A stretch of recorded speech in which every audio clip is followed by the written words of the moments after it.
Well, Trump confirms it. Joe Biden is a clone. This is Inverted World Live.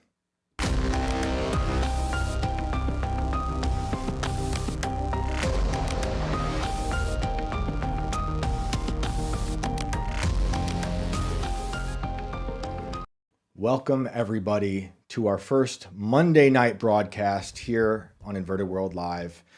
We are coming at you at our new time slot, 10 o'clock every night, Monday through Thursday. I am your host, Shane Cashman, and this is our 51st episode. Thank you for joining us. We're going to get into some fun stuff and take your phone calls. Whoever wants to call, there will be a link in the chat below. You can hit us up. You'll come on the show, audio only, and tell us your stories. We like to hear all the crazy stories, anything strange that you might have experienced. We have a history of people calling in who've seen Sasquatch or had a ghost experience or an encounter with UFO, demonic possession, brainwashing experiments. We've heard a lot of it, and we are looking forward to hearing much, much more. So I'd like to introduce Brandon over here. Brandon, can we say what's up? What's up, guys? How are you, sir? I am chilling. First night producing for Inverted World. I'm stoked. We threw Brandon into the deep water, into the deep end real quick. But for those who've been watching, Brandon's been on 2 shows already. He was on last Sunday night broadcast. And it was a lot of fun. And we've deeply missed Alex, who's been a part of the show and helped me build the show for 4 years and all his iterations.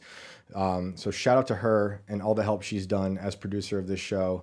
And we hope to have her back soon. You know, she'll be here when she can. And we are very, very stoked for Brandon to be joining us and just running the board. And I think you guys are going to dig a lot of his points of view when it comes to a lot of this stuff. We've already had a lot of really great discussions about it. So we're stoked, man. Thank you. Oh, no worries. It's a pleasure to be here. Thanks for having me. And, we'd like, as the show gets more callers, we're going to try to take as many callers as possible. And if we don't get to you, please come back the next day. We're doing this every Monday through Thursday now. And that'll be the fun part. I love hearing from people and hearing their stories and just kind of walking through the things they've experienced that they can't explain. I have a history of my own experiences that I've shared throughout the series so far, whether it's very personal stuff that I just can't explain, or stories that I've gone out and reported on, whether it's, bizarre serial killers in Long Island, strange unexplained phenomena in the skies over Georgia, when I was doing the Lost Confederate Gold that turned into like an actual witch hunt. So that was fun. Meeting a bunch of witches who were doing blood magic on a battlefield. That's always fun. Yeah.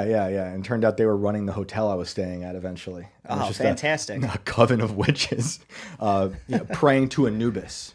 Did they leave anything in the bedside drawer? Like not a Bible. Yeah, I was going to say, I don't think it would be that. Maybe a pentagram or something. Yeah, dude, they were so strange. I remember I went to the hotel because I heard that it was built on top of a graveyard. And they moved all those graves, allegedly, to another graveyard. And this happened to be the town where the Confederacy was dissolved by Jefferson Davis when he was on the run from the Union. And there's just a lot of crazy stories about this one woman in particular who had murdered her husband.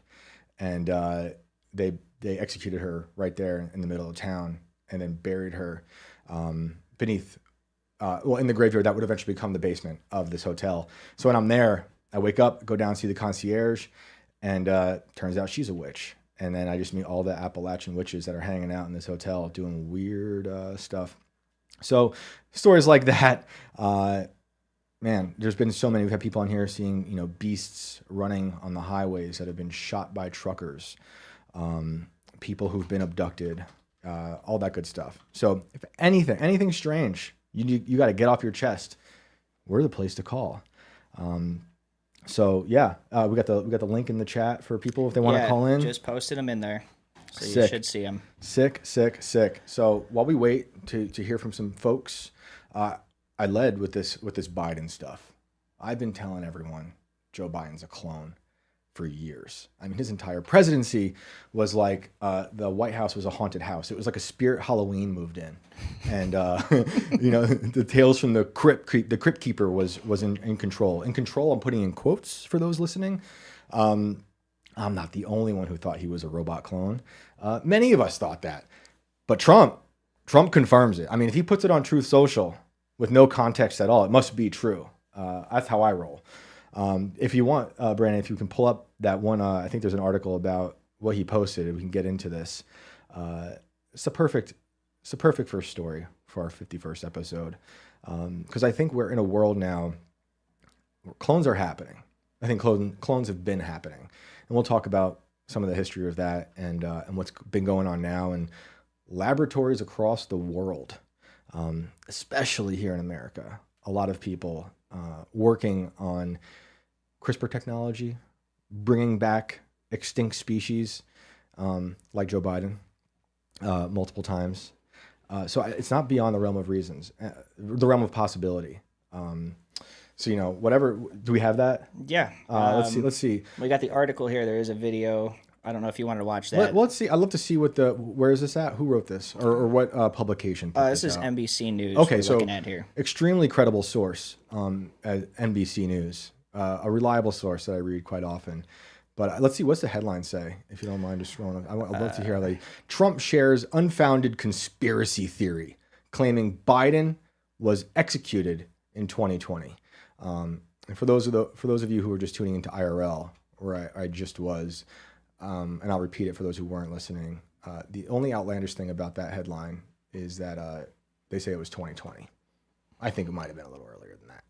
So President Donald Trump on Saturday night reposted a baseless claim on Truth Social that former President Joe Biden was executed in 2020 and replaced with clones or robots. Now, I think that those last three words are the most important part of this paragraph for me. It's plural clones and plural robots, which is how I feel that entire administration was. A network. The robots plural, so we're assuming that there's multiple copies, not just a single 100%. Copy. Yeah, there was not just one clone, one robot. We had a network of deep fakes, of Bidens on green screens, of Joe Bidens in fake Oval offices. Remember that? Remember Joe Biden was getting vaccinated in a fake Oval office. They have a real Oval office, but they chose to do this weird theater with their clone robot in a fake Oval office. You can look at all the different faces of Joe Biden throughout the ages. You can see that there are newer photos of Biden, of old alleged Biden, with his earlobe attached to his head, and then earlier Bidens from 20 years prior, where his earlobes are detached. I don't think that happens when you get old. I think your ears they grow. You become more, Nosferatu-ish. It almost seems like they actually stretch to some degree too, and you just get like that flat lobe thing where right. your ear just kind of turns into your neck. Right. Yeah. But they became attached. Like maybe he went through surgery and he was like, you know what? I just look better with attached earlobes. I don't buy it. Someone was on Twitter, I think it was earlier today, and they were sharing videos of the Tesla Optimus robot walking alongside videos of Joe Biden walking, and they're similar. They're very similar. That entire administration, those 4 years, just felt like a fake reality that we were like forced to all accept was happening. But a lot of us were like, a lot of us knew it was fake for a lot of reasons, like the election and all that stuff. But there was something about Biden that was just uncanny. It was like, it was watching someone play him. So yeah, the clone thing, we'll go down that route first. The clone thing seems possible to me. A lot of people like NBC think not so much, but we have been, our government, the CIA has been making like skin suit, like these skin masks that are so believable for decades.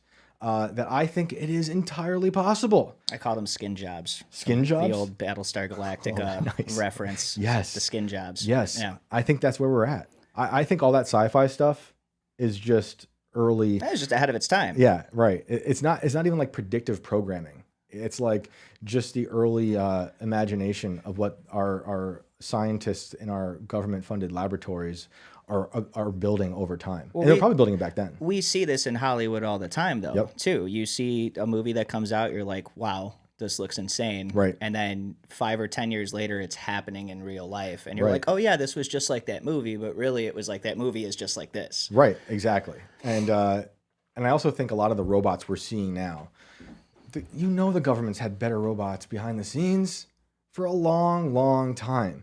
So you match that technology that they've been building in their crazy labs for all these years, plus the CIA skin mask type situation, you can make anything happen. There was jokes about Jim Carrey being Joe Biden. That might have been another one, honestly. Who knows? My pick would be Tom Cruise. You think Tom Cruise? If I had to pick anybody to authentically play a skin job character, I'm going to go with the guy that's got the most experience for Mission Impossible. Right. And okay, Brandon, to your point, maybe that's why Tom Cruise went to Greece.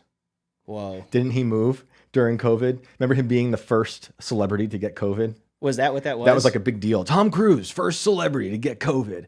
And it was like part of the fear ritual that they wanted us all to like gather around and like, oh no, we all better isolate, wear our masks. We don't want to end up like Tom Cruise. But yeah, I think he bounced and he lived allegedly in Greece. But maybe the real story is he was Biden the whole time. I think it's very possible.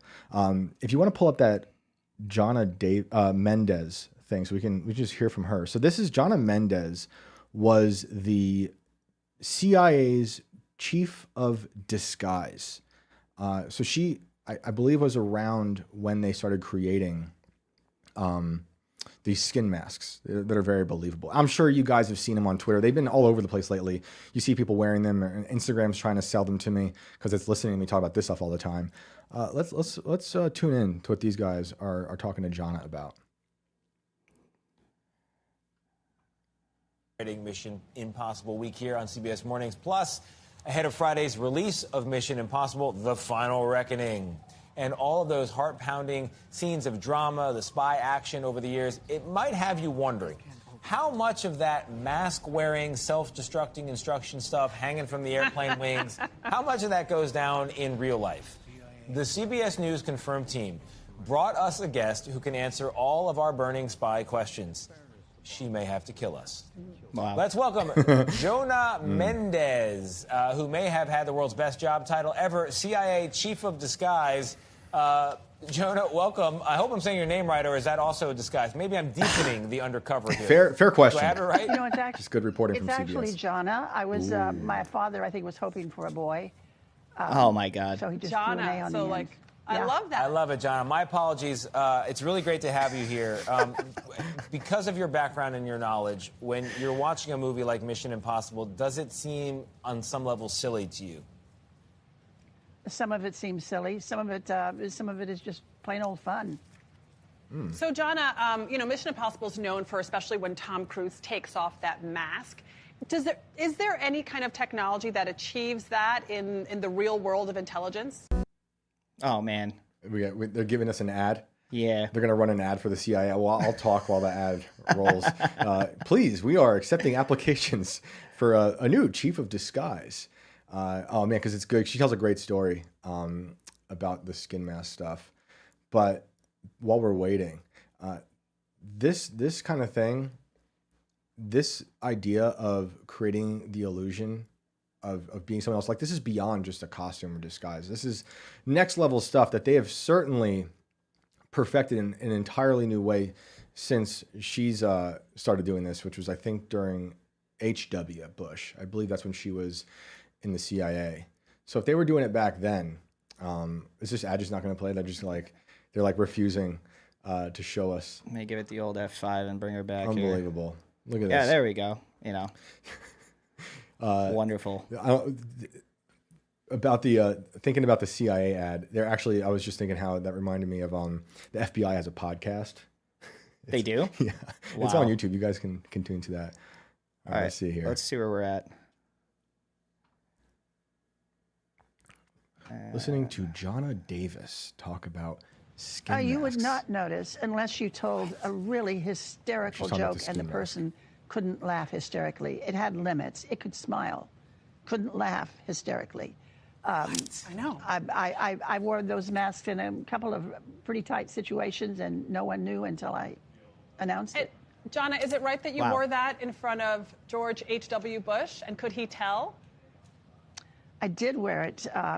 Brent Scowcroft was in the room, Bob Gates, John Sununu, Judge Webster. No one, Judge Webster knew because he was head of the CIA at the time. No one else had any idea until I took it off. No idea. I had no idea. So you did it just to show them that this was possible. Is that Oh, wait, hang Pranking on. the president. Hey, hang on. You actively impersonated another person in front of the president of the United States. Yeah. And I mean, I know we're talking about George W. here, but Right. he didn't notice. Right. And remember, he was CIA. Yeah. Like H-Dubs was CIA. A lot of weird stories with that guy. I mean, not a fan over here.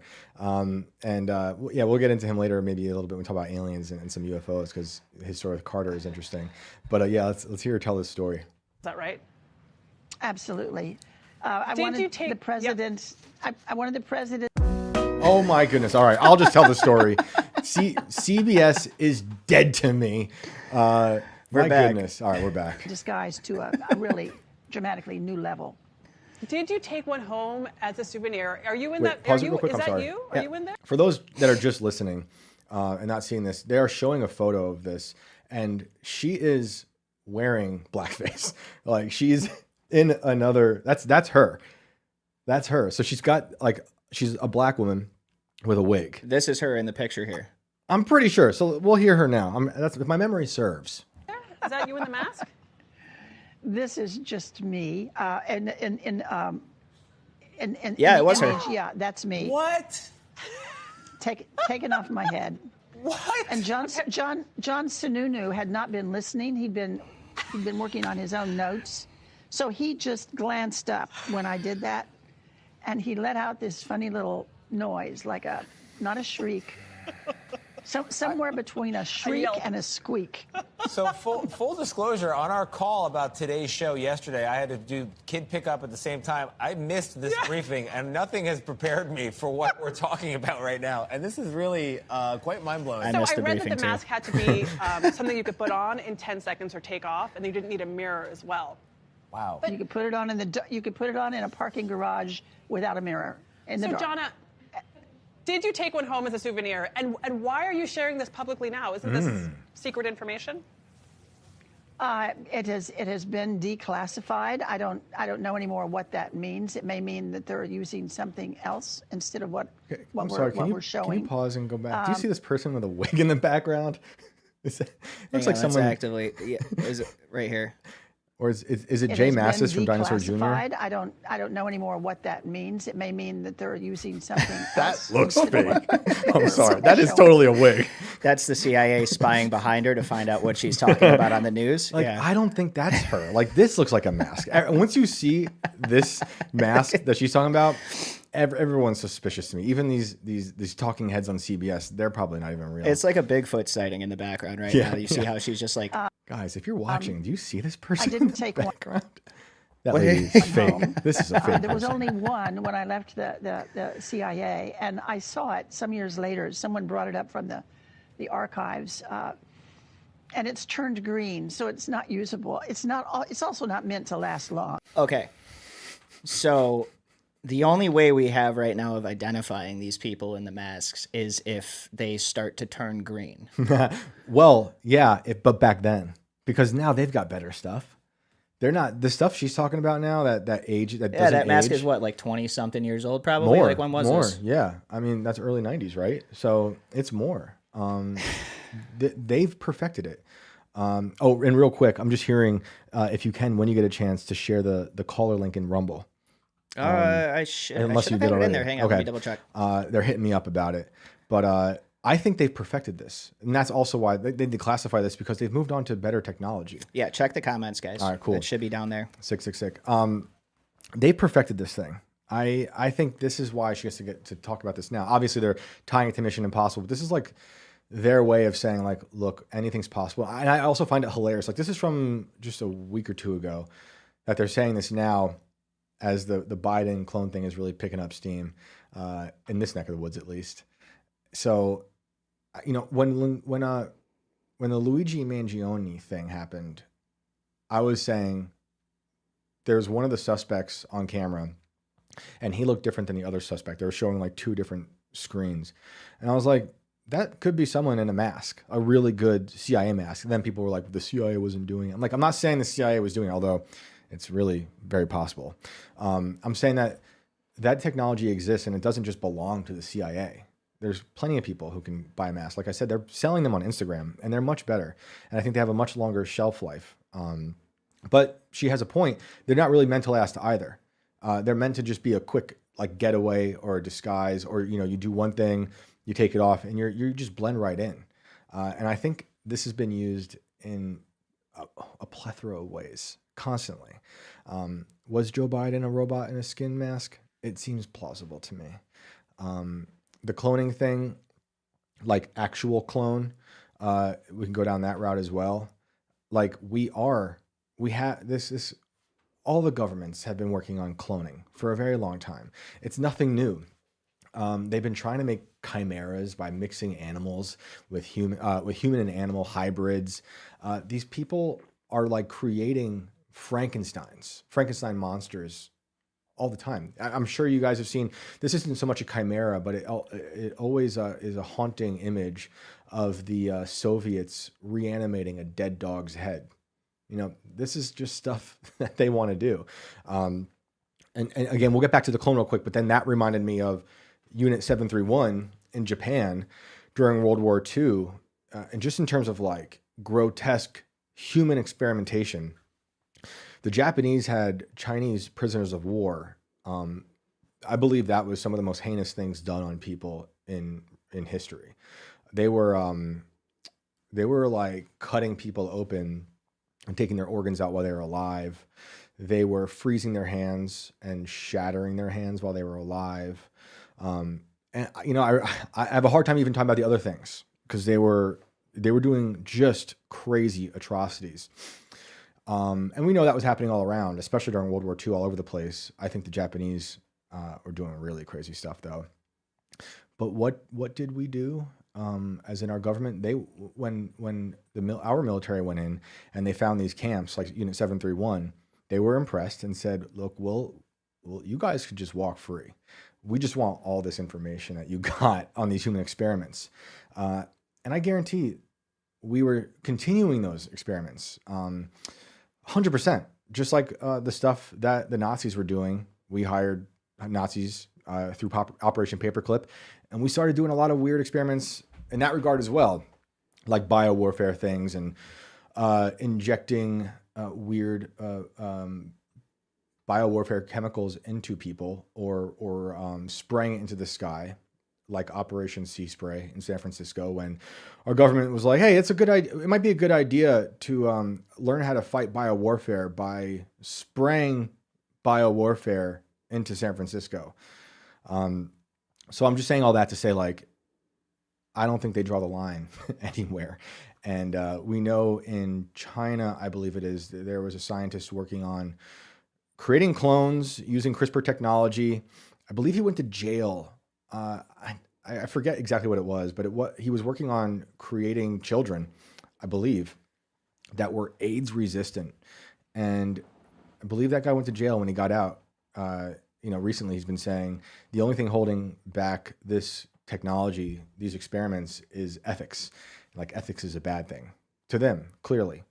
We talked about that yesterday too. Yeah. How like there's no ethics left. So like, right, what ethics? Right, and it's tough because I love innovation. Clearly it's great. It's amazing. I love seeing people innovate, and throughout human history, what we've done. But I have a moral line I think we should stop at. But these people don't. Talking about like the biochemical stuff and just testing on people. And like the Unit 731 stuff or the stuff we were doing here, you think of Tuskegee and the syphilis experiments. You think of one thing that really opened my eyes to this world of weird experiments was when Hillary Clinton was secretary, and she publicly apologized about the human experimentations we were doing in Guatemala, which were a lot like the syphilis experiments with Tuskegee. We were basically... The government was throwing prostitutes with syphilis into Guatemala and just infecting everyone in Guatemala and watching how syphilis affects them. Some people would call that a party. Yeah.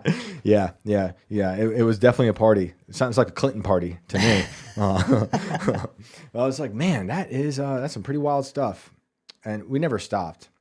So when it comes to the cloning, we've seen stories like, everyone thinks of like an ear growing on a mouse, and you see the benefits of it, and it's weird to me, but I get why that's happening. Although I'm not really into experimenting on animals, because it's like the Fauci and the Beagles, or they call it Disney Monkey Land, where Elon's exploding monkey brains for Neuralink. Lots of them, hundreds allegedly. My only thing is the aging aspect of this whole thing. Mm-hmm. So, I mean, we know these people are cloning and are messing with DNA. We've seen it with the whole direwolves thing. We've seen it with that. Yep. They're claiming to want to bring back woolly mammoths now, and I think the saber-toothed tiger, if I'm not mistaken, was the other one. Mm-hmm. And that's all well and fine, but these direwolves started as pups. Yeah. So how did you, if Biden was a clone and just not an imposter in a mask, I mean, the robot thing is more believable, but for me, like, how did they age him so quickly to be able to have a turnaround like that? Right. Yeah. I think they're pumping out like adult clones. That's just me. Just pre-grown bodies. Right, just pre-grown bodies. They've got them in like, hyperbaric chambers, and they're not great. Obviously, clones, they're deteriorating, but that's the character they have to portray. And a senile, decaying corpse that is in the hospice, they call it the White House. And I do want to say the direwolves it's a crazy experiment. They're not technically clones. They are mostly just, I think, gray wolves that through CRISPR technology, they like took a few different things to make them appear like dire wolves. Like Jurassic Park, when exactly. they took the DNA of a frog. Exactly. And so just popped it in there. Everyone's saying that those are really clones, but they're really not. They just appear to be like a dire wolf because they're bigger, their skulls are bigger. And they all come out. I think that most of the dire wolf fossils we found are from like the mud pits somewhere in California. But yeah, those did start as babies. And now that same company is trying to bring back the saber-toothed tiger. I don't think it's a good idea. What do you think? No. Do you think we should have saber-toothed tigers back in America? So I forget who we were talking to earlier, but somebody actually made a good point about this is like, hey, if we were actually the reason why an animal species went extinct in the first place, then we have a moral obligation to bring said species back. But we didn't kill off the saber-tooths or the mammoths, right? Right. We're talking about old stuff here. Right. So that's one of those things where we get into that man was not meant to meddle. Right. I certainly am with that. And it's like, hey, and again, look at Jurassic Park. Right. We're going to bring back some dinosaurs. Hey, it's all cool until you get to like the third one with Jeff Goldblum and they're bringing a, freaking T-Rex back into like New York City. And it just, who could have predicted that would be a complete disaster, but it was. Exactly. Yeah. I don't think it's a good idea. I don't think we have a moral obligation to bring them back. Honestly, I don't think it's good. It's like Pet Cemetery. Remember that one? Oh yeah. You bring it back and it's never going to be quite right. I don't think it ever works out well. There's always going to be something wrong. I don't think we should meddle with the primal forces of nature, to reference the great movie Network. I really think this is a bad idea to do these things, but there's no really stopping them. Like, I don't think you can regulate it. There was a guy recently towards the end of last year. I tried getting him on the show actually, but his lawyer said he wasn't allowed. He got in trouble for creating giant rams. If you want to try to find that story, you can pull it up. There was a man, I think it was a giant ram clone-ish, whatever they want to call it, how they want to classify it. But I think the problem was he brought in like DNA or something from another country, and that was where the legal issues came in. But I'm like, okay, but our government's just making crazy stuff out of fetal tissues in laboratories across the country right now. But yeah, he was trying to create these giant rams. Actually, I'm not trying. He created them. They were there. It was for hunting, and the government didn't like it. It says he's facing charges for it now. I think he was found guilty. I think he's in jail. So hang on. It's an old man. I got this here. Let's check this out. It's an old man. All right. For nearly a decade, Arthur Jack Schubarth, 81, conspired with other individuals to clone endangered mountain sheep embryos and use them to breed a hybrid species, according to a statement from the United States Department of Justice. Schubarth's charges were not directly related to the cloning itself, okay, but rather the illegal trafficking of wildlife, okay. He imported parts from the world's largest sheep, the Marco Polo, what the heck is that? Argali? I hope I'm saying that right. I'm sorry to the sheep. Argali, yeah. Yeah, found in Kyrgyzstan. How you want to give a shot at that one? Take a stab at that name? Kyrgyzstan? I don't know. That's a new one for me. That's a fake place into the United States. This is fake. Kyrgyzstan? Yeah. Then Schubarth sent, could all the worst names be in this? Then Schubarth sent genetic material from these samples to a lab that created cloned embryos, which he implanted in a female sheep or ewe on his ranch. The effort resulted in the birth of a single purebred male Marco Polo Argali, which he named Montana Mountain King, or MMK. That sounds like a pickup truck. Yeah, pickup truck or a rapper. Yeah. You know, like he's going to have this sheep's going to have a sick MMK. rap album. Yeah. It's like MMG, right? Mixtapes dropping. Yeah. It's going to be awesome. Once he's out of prison, Schubarth bred the male MMK with female sheep to create hybrid offspring that are larger than the average Marco Polo Argali male, which can weigh more than 300 pounds and have horns longer than 5 feet. Schubarth sold some of MMK's semen to other breeders and sold one of the sheep's direct offspring for $10,000 per Amy Beth Hansen of the Associated Press. Does it get down? Is there, because I want to find the part where they actually take the sheep. Schubarth's criminal conduct is not how Montanans treat our wildlife population, says Jesse Lasovich. These are all fake names, guys. Yeah, that next one down talks about how he pleaded guilty. He did, to violating the Lacey Act, a law designed to combat animal trafficking. According to previous statement, okay, I thought there's a part felony wildlife crimes for cloning. But they can get away with cloning Joe Biden, no problem.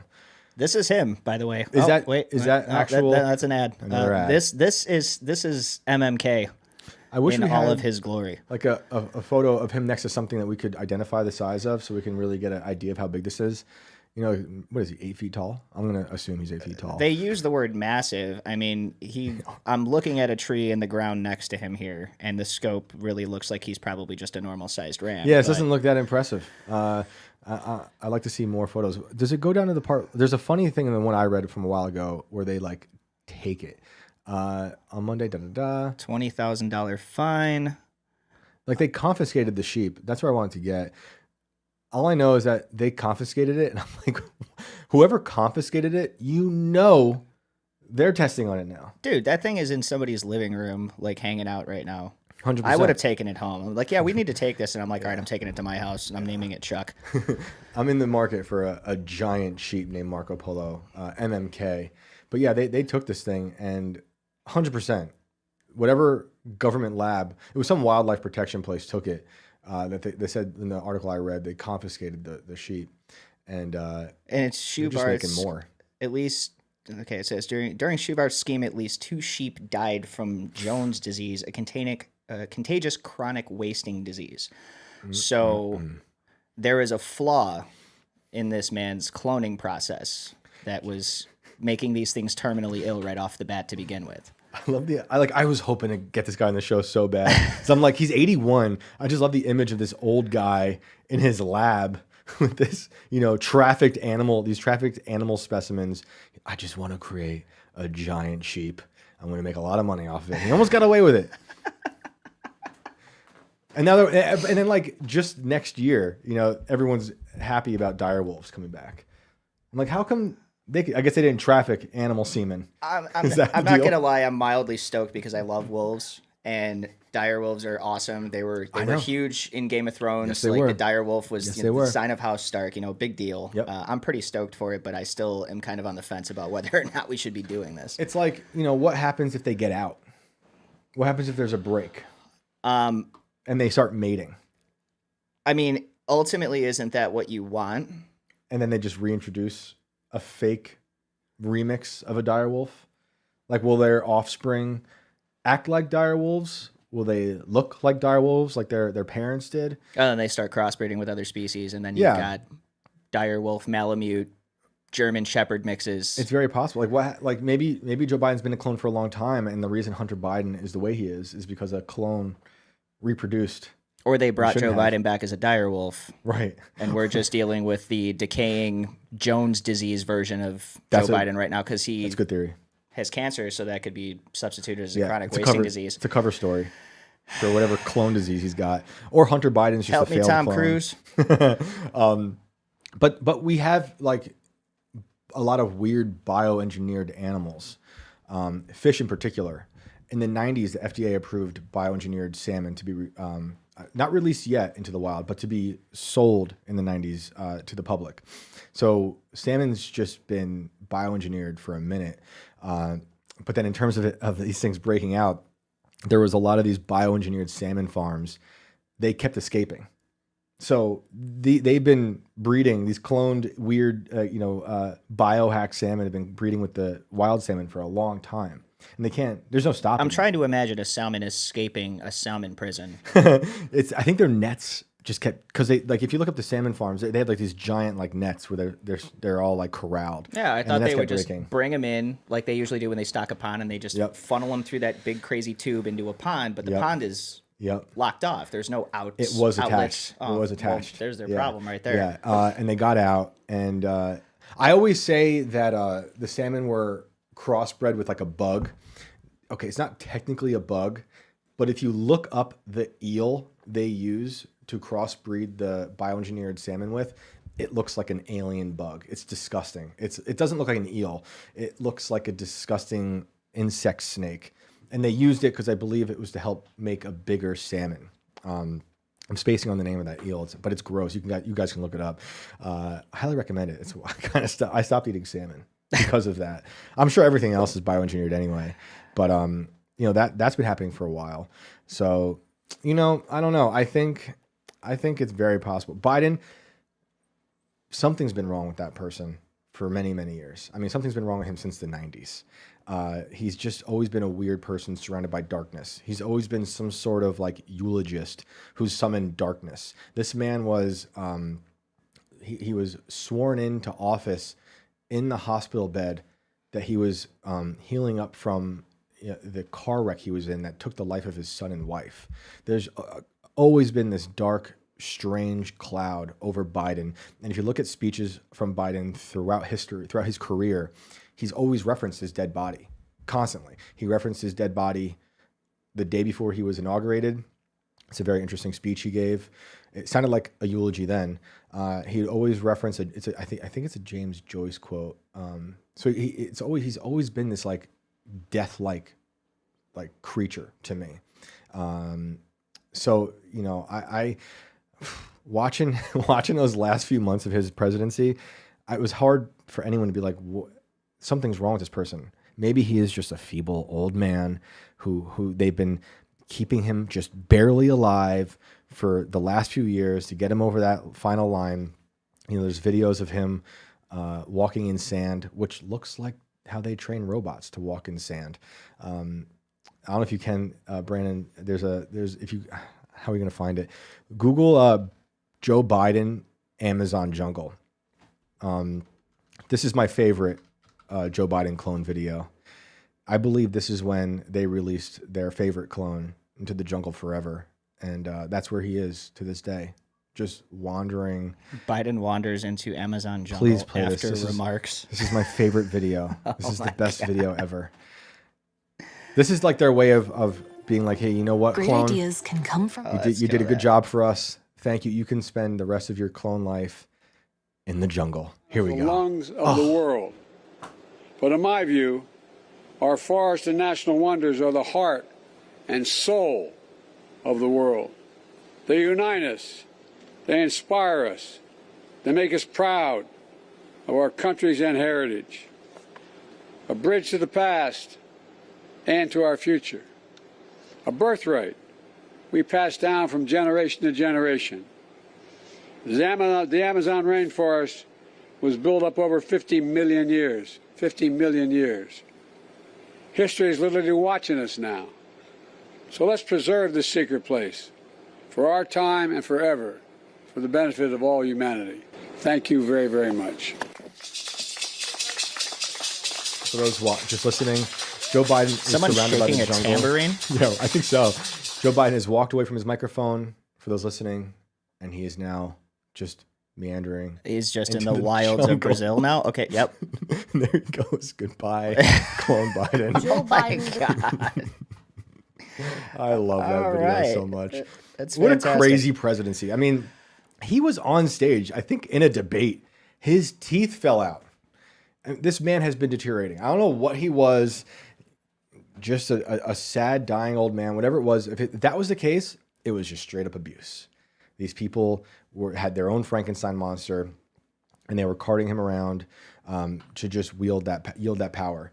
But yeah, Trump sharing that, like we discussed a little bit on IRL, it was Trump reposting a Babylon Bee article about the clone robot. So maybe Trump just said, this is funny to me. And that's possible. I think he had some key intel. And why do I think that? Because Trump might be a time traveler. You know that story? He could also be a Yeezy fan. Tell me about this. This is what Kanye does. Kanye just is like, oh yeah, hey, this is hilarious. Watch this, And then it comes out to be true. And he's got all these followers, so yeah, it either does or doesn't. And then if it does and he doesn't want it anymore, he just goes, okay, I'm not doing this anymore, and then he moves on to something else. And true. But whenever Trump talks about some crazy like technological stuff, you can't not think about Trump's connection to Tesla, right? You know about that? Yeah. Like his uncle was tasked with collecting all of Nikola Tesla's stuff out of his apartment after Nikola Tesla died. His uncle was an MIT professor, and he was given the job to go get everything and see if it was like dangerous or not. So I'm always like, Trump's got to have some knowledge of OG Tesla technology. Yeah, you would think so. And I I mean, think maybe so. that's part of the reason why Elon was in Washington in the first place, was like, hey, we got all this stuff, like, Let's time travel. tell us what it is, how it works, and how we can use it to benefit us going forward. Right. And how do we make better robots than Joe Biden? I don't know. It's a pretty good robot, man. I don't know. Do we need to do better than that? Oh yeah, dude. Oh yeah. See, like the Joe Biden robot we got was like the skin masks that John Mendez was showing us from like the 90s. Yeah. We've got way better robots now. They're gonna sell you nanny robots. That's what Elon's saying. You could buy a robot. It could be your nanny. I'm not leaving my kid with a robot nanny. I'm not leaving myself with a robot nanny, even if I did name it Mean Joe, just to be, ridiculous. Yeah, I do not trust it. But who knows? It might have just been a joke. I think something was wrong with Joe Biden. I think a lot of people do too. And maybe it will come to light at one day that it was a fake presidency and they were trotting out just a series of fake Bidens this entire time. And I was going to say earlier, talking about the illusion of all of this. One of the other fascinating things with the CIA and magic is that they worked with magicians around the time that they were also starting an MK Ultra program on how to create illusions to get away with certain of their experiments or projects in public. I forget the magician's name, but it was like Houdini's like mentee. And they hired him, and there's a CIA pamphlet out there about illusions, how to trick people, which obviously falls under the umbrella of this like skin mask stuff, dosing people with drugs, all that kind of stuff that you got into MK Ultra. So this idea of creating a false reality is baked into our government. The CIA has been toying with it forever. So that's why it's like, it might sound funny to some people, but like, I think this is actually very plausible. Is it crazy that a president might have been just totally faked? For sure. Our government's done crazier things, and they're not above taking innocent people's lives. We talk about a lot of these weird operations they've brainstormed and or have done, like a Northwoods situation. So they're all about this stuff, and I think we are in this weird fake reality where like we're not. People say we're in a simulation, like a zeros and ones, like a computer thing. Mm-hmm. I think we are in a simulation, but not a computer one. I think we're in like this false reality that's been kind of baked on top of base reality, where all these things are working in tandem. The illusions of the CIA, the fake news in the media, all the stuff that people buy into that creates a false perception of your surroundings that a lot of people unfortunately buy into. We saw that accelerate during COVID. but it's nothing new. It's been happening for decades. So, you marry that to all the weird stuff they do, experimenting on people in dangerous ways, and you get a Joe Biden robot clone in the White House. So that's my piece on Joe.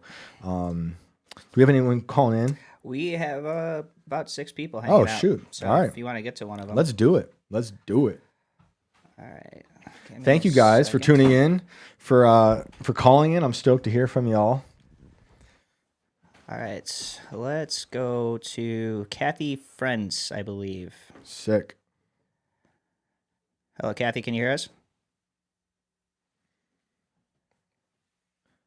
Hello. Maybe you're muted on your end. Says she's connecting to audio. All right. We'll see. We've had a history of gremlins in our technology in this room. Kathy, can you hear us? Uh-oh. Oh. She's been carried away. Oh, they're cloning her. Uh-oh. No. It was actually a clone calling in to tell us, like, yes, they cloned me.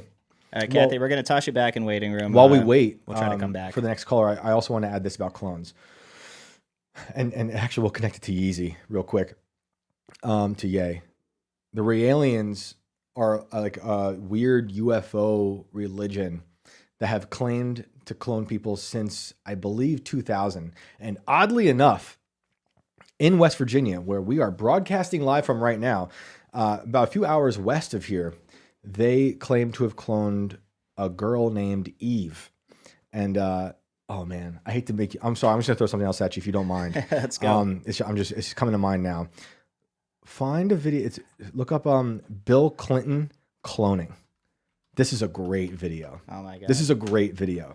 So it became like a real like mainstream talking point when this happened. When the Realian cult claimed to clone Eve. It's always religious, right? Like the first guy who had a Neuralink also calls it Eve.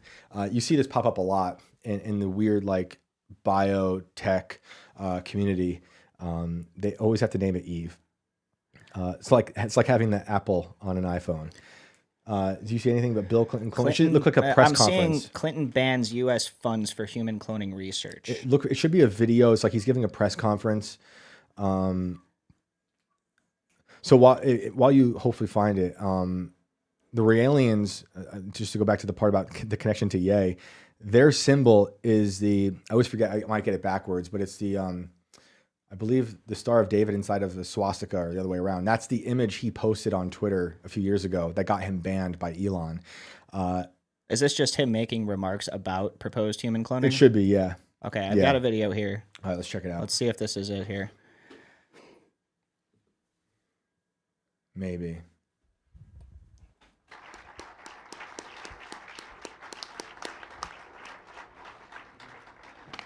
Please be seated, ladies and gentlemen, and on behalf of the President and The First Lady, goer. welcome to the Rose Garden on this beautiful day. The President and I are honored to be joined by Secretary of Health and Human Services Donna Shalala. Let's just and get Dr. through Harold all. Varmus, There's Director like of the 10 National people that are talking Institutes of before he Health, comes up, it looks like. and Dr. Harold Shapiro. I forget if this Chair is of the it. I National feel like the one I was thinking of Bioethics was him inside, but let's listen to it anyway, because it's still about Clinton and human cloning, 1997. All right, ladies and gentlemen, President Bill Clinton. I want to clone Monica. Thank you very much, I want 6 Dr. Monicas. Shapiro, for that fine set of remarks. Talking to the and for mic, your Bill. report. It's like me. Killing me. I thank all the members of the President's Committee of Advisors. I'd also like to thank Secretary Shalala and Dr. Varmus for being here today, along with the President's Advisor on Science and Technology, Dr. Jack Gibbons. And I thank Congressman Brown and Congresswoman Morella for being here and for their interest in this important issue. But mostly, let me say again, I am profoundly grateful to the National Bioethics Advisory Commission and to Dr. Harold Shapiro for preparing this report on a difficult topic in a short period of time, requiring an extensive inquiry. Your commitment and your courage in breaking new ground in policy is deeply appreciated. As the Vice President has said, and all of us know, we live in an era of breathtaking scientific discovery. More and more, our future in the world depends upon advances in science and technology, and more, the scientific community will influence the course of the future. This is 28 years the ago. lives that our Yep. children will lead Could be today. in the new century that is upon us. As I said in my commencement address at Morgan State University last month, our scientific explorations must be guided by our commitment to human values, to the good of society, to our basic sense of right and wrong. Nothing makes the necessity of that moral obligation more clear than the troubling possibility that these new animal cloning techniques could be used to create a child. That is why I acted in March to ban the use of federal funds for cloning human beings. I urged the private sector to observe the ban voluntarily while we initiated a national dialogue on the risks and the responsibilities of such a possibility. And why I asked this commission to issue this report. For 3 months, the commission has rigorously explored the scientific, moral, and spiritual dimensions of human cloning. It has talked to leading scientists and religious leaders, to philosophers and families, to patient advocates, and to the general public. From many opinions and beliefs, as Dr. Shapiro said, one unanimous conclusion has emerged. Attempting to clone a human being is unacceptably dangerous to the child and morally unacceptable to our society. Yeah. I believe strongly that this conclusion reflects a national consensus. The sheep was probably And I cloned believe around this time too. personally Dolly, that right? it is the right thing It's probably around late to do. 90s. We got Dolly the sheep. Today, I am sending forgot about that. legislation to Yeah. the Congress that Pour in the prohibits bag. anyone in either public or private sectors from using these techniques to create a child. Until the day I sign the legislation into law, the ban on federal funding I declared in March will remain in effect. And once again, I call upon the private sector to refrain voluntarily from using this technology to attempt to clone a human being. We don't talk I about want this to make enough clear anymore. that there is nothing inherently immoral or wrong with these new techniques used for proper purposes. In fact, they Like hold Joe the Biden. promise of revolutionary new medical treatments. Wait, what is what Good catch. proper purposes of cloning? Yes. They're like, it's okay if we do it because we're making Joe Biden right now. Another one. But for sure. They just don't want you to do it. Proper purposes. I'm really trying to like think of what the hell they could possibly War. mean by a proper purpose. War. We want to clone people and send them to war. Like you're not going to clone somebody to make them like a grocery store, food Maybe. aisle manager. Maybe, right? maybe That's a lot not- of these NPCs are just clones. People talk about NPCs in the real world. Yeah. Maybe a lot of them are like not fully there because they're just clones. proper. Okay, let's get Yeah, the let's hear rest a of little this. more. I love it. And life-saving cures to diseases like cystic fibrosis, diabetes, and cancer, to better crops and stronger livestock. This legislation, therefore, will not prohibit the use of these techniques to clone DNA in cells, and it will not ban the cloning of animals. What the legislation will do is to reaffirm our most cherished belief about the miracle of human life and the God-given individuality each person possesses. So clone everything but humans. Unless it's like properly done, unless like the CIA is doing it. Could you, if you can, try to see if you can find it's like Bill Clinton Eve clone, EVE.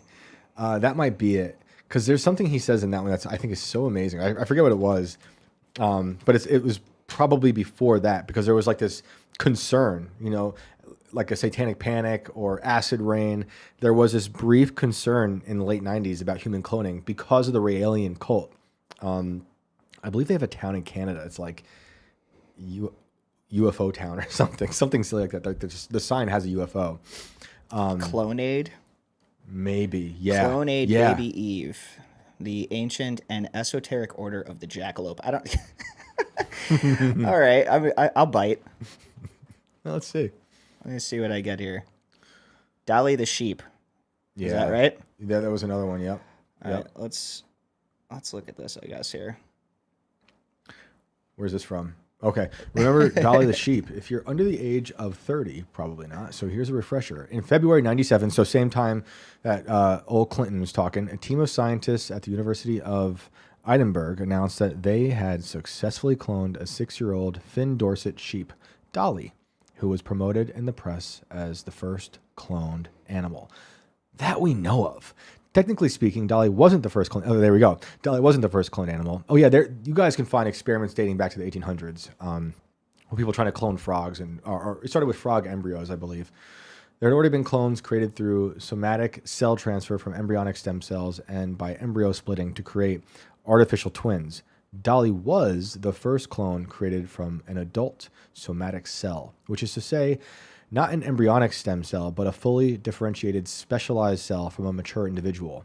That is cloning as the general public understands it, the sort of cloning that gives us mid-list Michael Keaton comedies.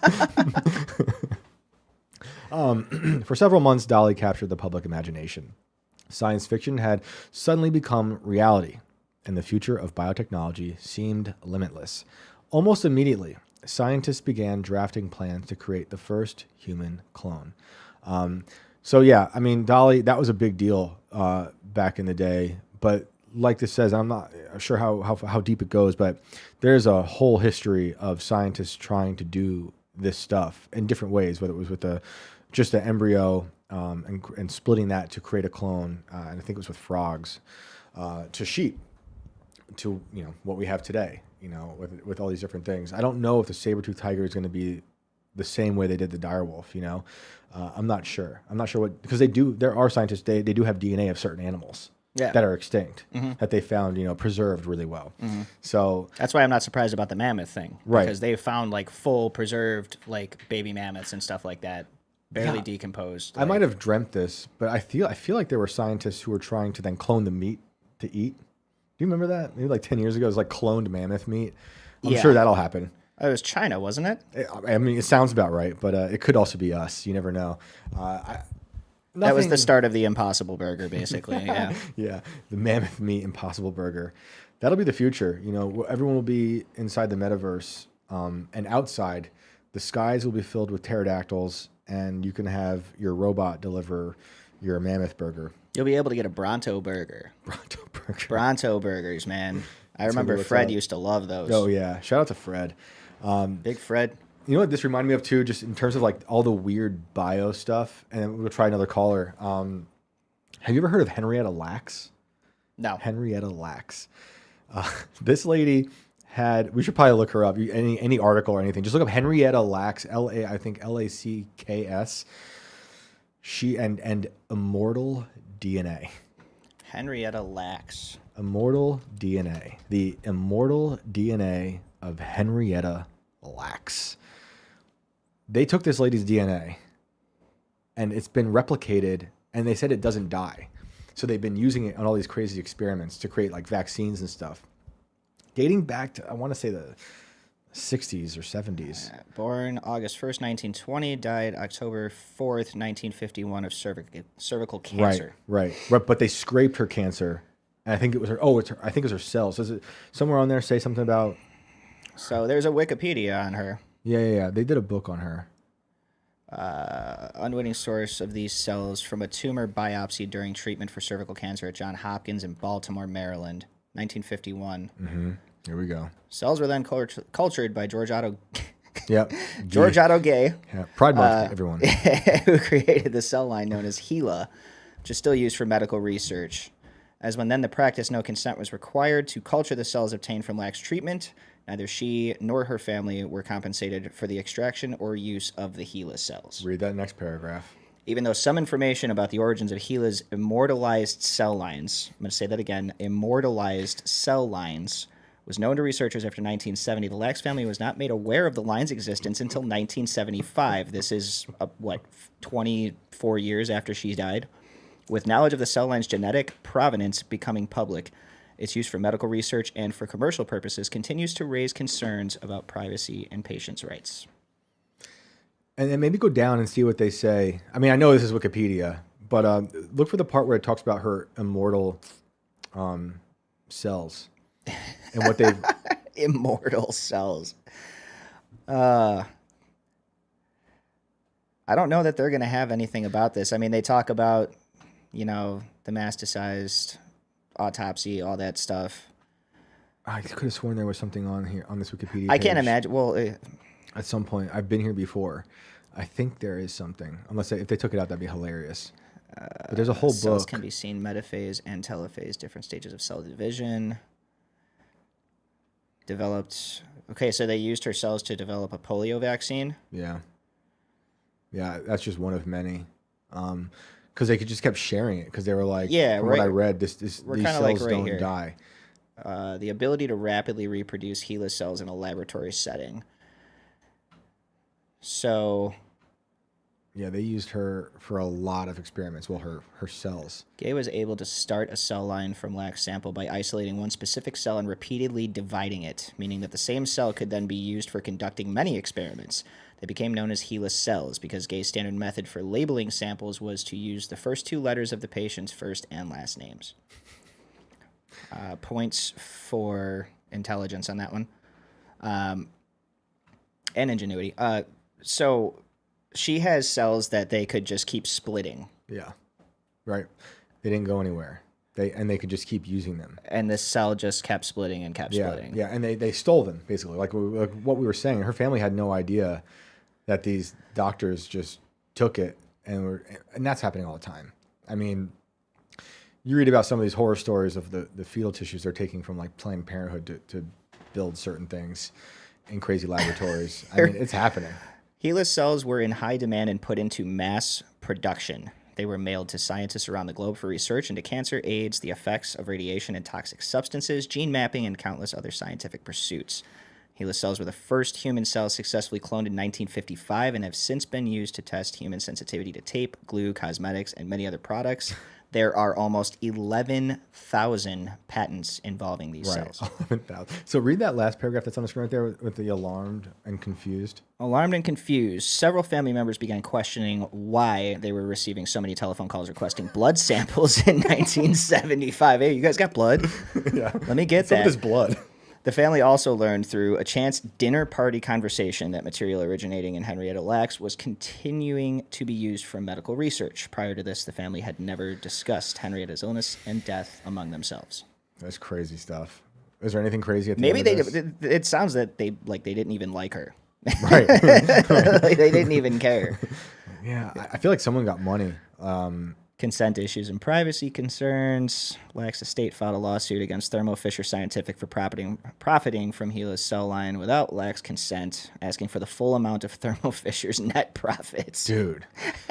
Give us everything. Oh, look at as early as July 31st, 2023, Thermo Fisher Scientific settled with the Lacks family on undisclosed terms. So they definitely got money out of this. I don't think they got all of the money, but they definitely got money out of this. Imagine 11,000, you said 11,000 patents? 11,000 patents. Imagine how much money some of that could be making. Just from this lady's cells. It's wild. Oh, this is nuts. Yeah, I mean, they're doing weird, crazy stuff. We only know a fraction of it. But when you look at all of this from a bird's eye view, you start to put together like anything is possible. I can't even imagine what things they've done with these cells that we don't know about. And the NIH is a part of it. And the NIH is it's crazy. You could talk about their history with Fauci. We know the recent history and his history with AIDS and all that stuff. But there's NIH facility in Maryland that has they're doing all the anthrax experiments. She has her own historical marker sign in Clover, Virginia. Oh, nice. I'll have to go there one day. Yeah, we'll have to go check that out. Yeah. Insane. Take a picture next to it, Yeah. Thanks, Henrietta. Barry Allen. It's I love it. Crazy. So should we try a caller? Yeah, I guess let's get back to that here. But yeah, shout out to Henrietta and her immortal blood. All right, let's see who we got here. Let's bring in Bro Perkins. Let's see if we can get him in here. Mr. Perkins, can you hear us? Thank you, Mr. Cashman, for ruining my dinner. I had salmon tonight. Oh, I'm so sorry. What was the color of the salmon when you purchased it? A little pink, a little eel, I want to say. I'm looking forward to giving birth to my own eel clone in about a month. So I'll come back on the show as a guest to show him off. Yes. He will be my son. We'll bring you out. We'll definitely bring you out for that. Yeah. We made the mistake of telling our oldest about salmon, and he has ruined many a party. I'm like, oh, maybe we shouldn't have said this to him. He's like, they give us Sam, and he's like, this is fake, right? I'm like, oh boy, we've created a monster. Well, I'm sorry, sir. No more. Yeah. I'm calling in from the drop zone known as Toronto, Comida. Ooh. So it's be on the show, guys. Ooh, in Canada, I believe it's Canada that has a giant pipe, like in I forget what lake or part of the ocean it is, that is just constantly streaming out diseased fish blood. And at some point there was video of it, and it was one of the most concerning things. I'm sorry to keep ruining your dinner, because it's happening here too. I mean, we got crazy stuff happening in our stuff, but if you really want to never eat fish again, next to the sushi place I ordered from tonight. So yeah, definitely. Awesome. Well, thank you for calling in. We'd love to hear a story from you. What do you think about ghost girls, little girls?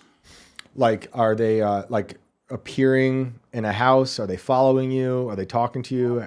Tell me more. Thank God she was stuck to a house.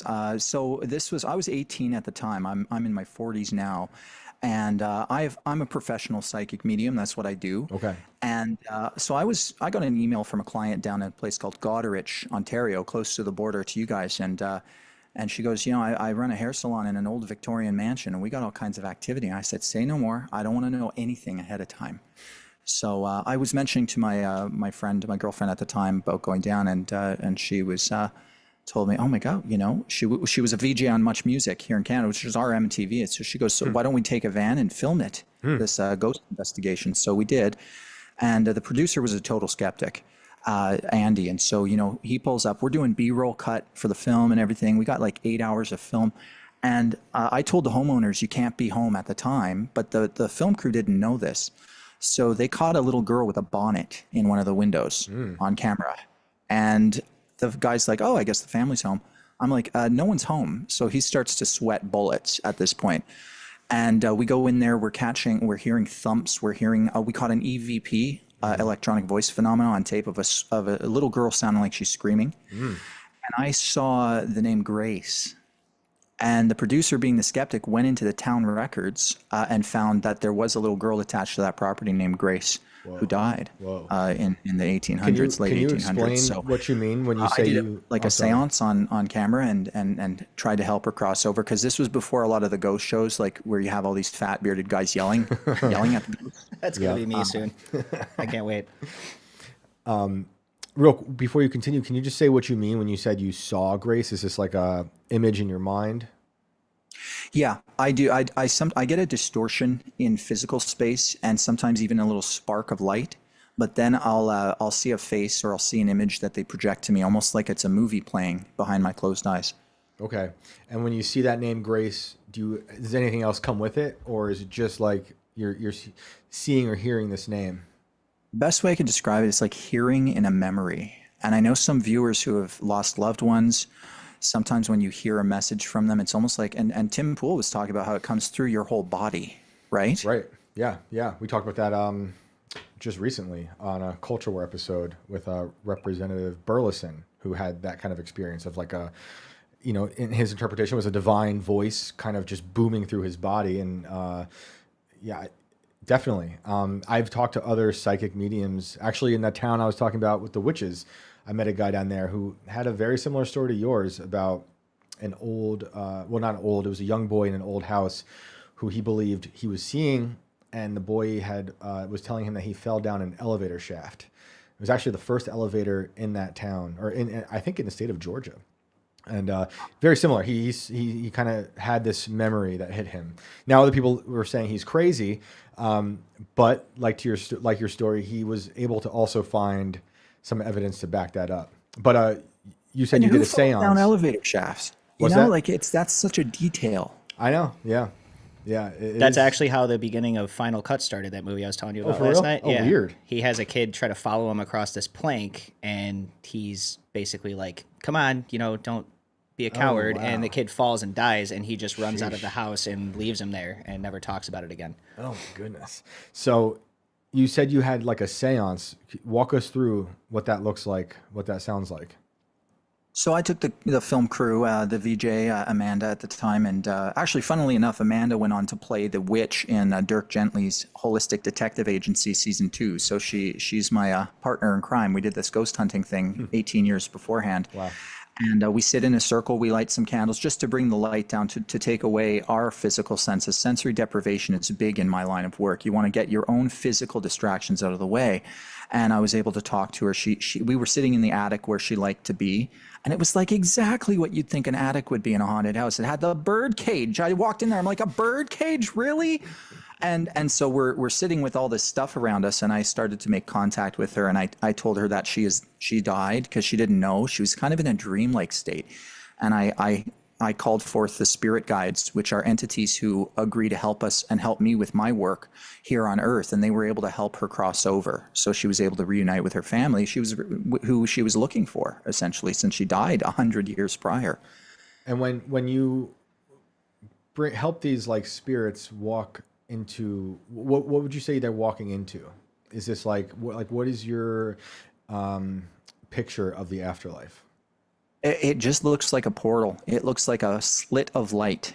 And I hear people say this. I've heard other psychics talk about the portals, and I have an allergic reaction to Star Trek shields and portals and weird things like this. I don't know.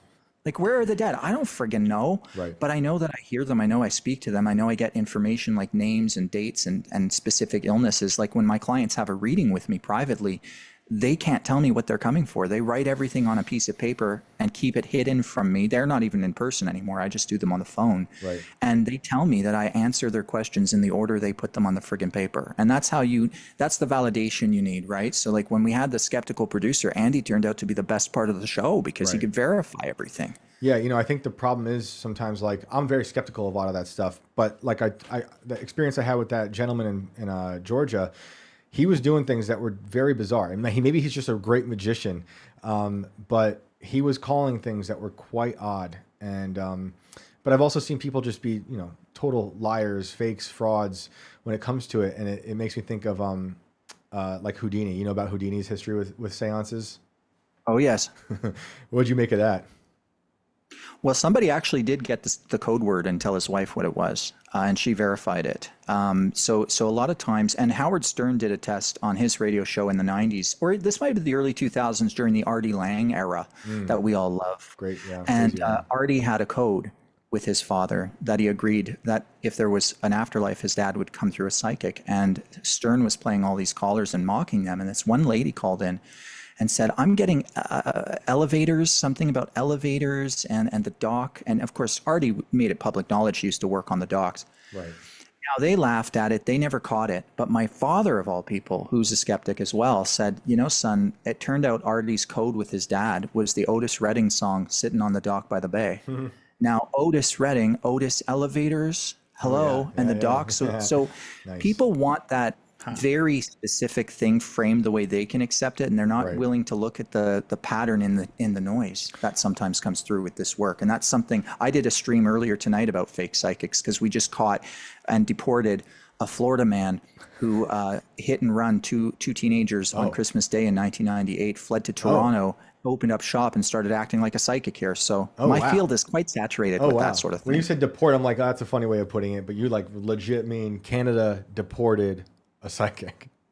We gave him back to you, so you're welcome. So he was extradited. Okay. Great. Yeah, back to Florida, where he belongs. You guys could have kept him, honestly. Like, I appreciate it, though. The Houdini seance stuff is always interesting to me because he at first loved it, and then, correct me if I'm wrong, he had that code with his, I think he was trying to find his mother who passed away. He was distraught when she died, and so he was trying to do a seance to talk to her. And then the person doing the seance was talking as his mother, but in English, and she didn't speak English. So he was like, this is totally a fake. And he went around trying to debunk like all the seances. And then like the seances and America have a long history as well. Because like during the Civil War, there's all this death and everyone's like, I got to talk to this person, that I lost at the war. Mary Todd Lincoln became obsessed with seances. She lost her young son, and she was holding seances in the White House. I don't know if you knew that story.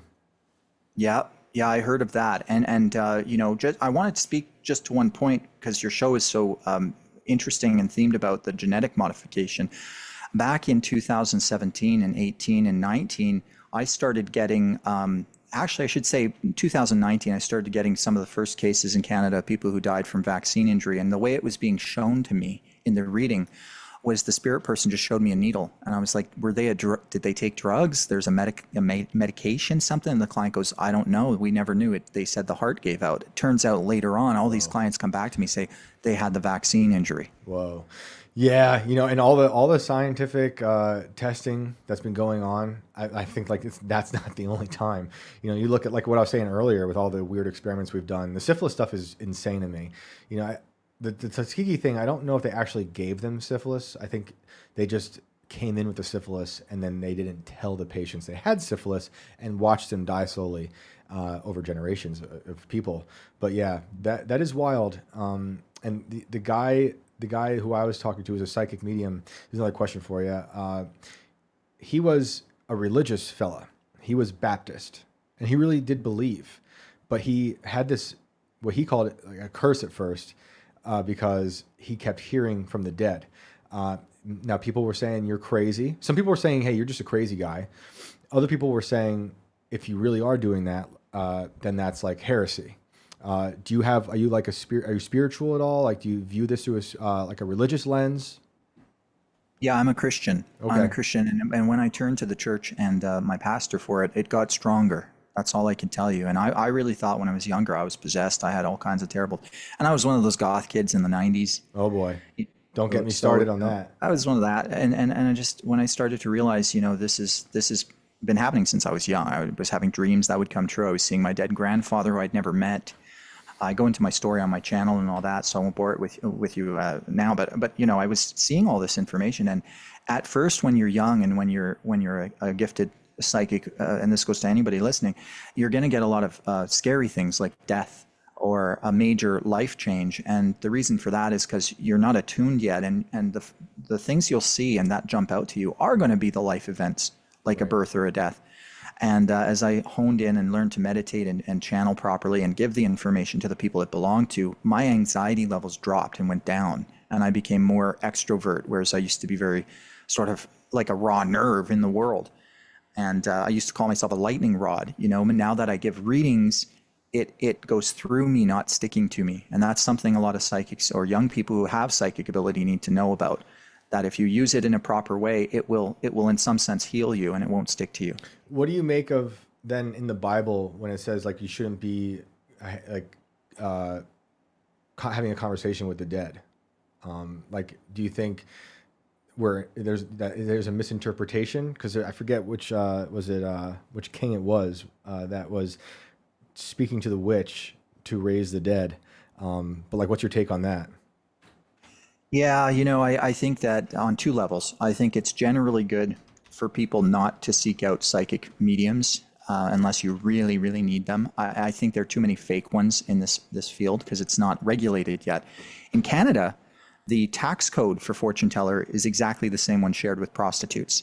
So the government doesn't know how I turn a trick, but they know I'm successful at it. But that's a good detail. But in terms of the Bible, we know through scholars that it's been modified for political purposes several times, I think up to 25, 26 times. And somewhere around Emperor Constantine, who's a really bad guy, he put his pregnant wife into a vat of boiling water. Killed his stepson. He's just a terrible guy. He's the one who banished psychic mediums from the temple, probably because we saw he was an a-hole. He didn't like us. So he's like, don't listen to those guys. And that's what I really think, because every religion, I've talked to scholars and religious people, leaders in the Christian church, in Jewish faith, in different faiths, and they just call me a seer or a prophet. Sometimes they say prophet. I really don't like that. But it's this idea that psychics are a natural part. Mediums are a part of the Bible. And many of the major figures spoke to us. Yeah. The dead do speak in the Bible. Obviously, some people come back. Which what I've found is do not turn to mediums or necromancers. Do not seek them out, and so make yourselves unclean by them. I am the Lord, your God. Where is that in? What? That is apparently a passage in the Bible. Just to say, it's not telling me which one it is. Well, especially the one we just deported back to Florida. Don't Florida man strikes again. Well, that's awesome. I appreciate you calling in and sharing that story. That is wild. Do you have anything else you want to share?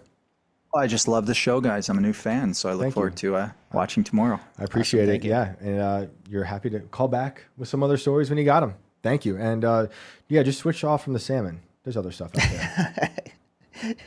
Just don't go to tilapia. You're going to get mercury poisoning. Oh, yeah, that's dead. Can't do that. Have a good night. Take it easy, man. Sick. You got All anybody right. else? Yeah, there's about 6 other people, including Kathy, with audio issues earlier. She's still hanging around, so All right. maybe she fixed them. I don't know. Do you want to go to another one? Yeah, let's do it. All right. Eeny, meeny, miny, mo. Let's check out Ro the Hated. This looks fun. Okay. We are ready. Ro the Hated, welcome to Inverted World Live. How's it going? Hey. What's up, Ro? Well, it's just Ro. It put Ro the Hated in there for some reason. Okay, yeah, it's got you doubled up in there. All right, what's going on, Ro? I got to turn you down because you're blasting my eardrums out. Oh, so okay. I never get that. Yeah, that's new. So I don't have a story about ghosts, but that guy did make me remember one thing about the vaccine. I as a joke, because somebody wanted me to put on a Tinder profile, so I just put on there unvaccinated Neanderthal semen, 5,000 an ounce. So that's the only thing I got for him. But mine is kind of a UAP thing. I won't say Sick. alien because I don't know. Yep. But in the late 90s, I was in the Army, board observer, down in South America. And we were doing something sneaky. We'll just say that. And we're going through there, and this thing above us made no noise, but there was a light. And I'm like, okay, is that our overseeing drone? What's going on? What's in theater? Nothing was supposed to be up there. So I took my rangefinder. In late 90s, they weren't great, but they could get within 10 meters accuracy. And this thing was sitting about 320 meters above us, and it just kind of followed us. And then we got kind of lost a little bit, which, yes, is my fault. And it like went a certain way. And then we found what we were looking for, which was had to do with some marching powder.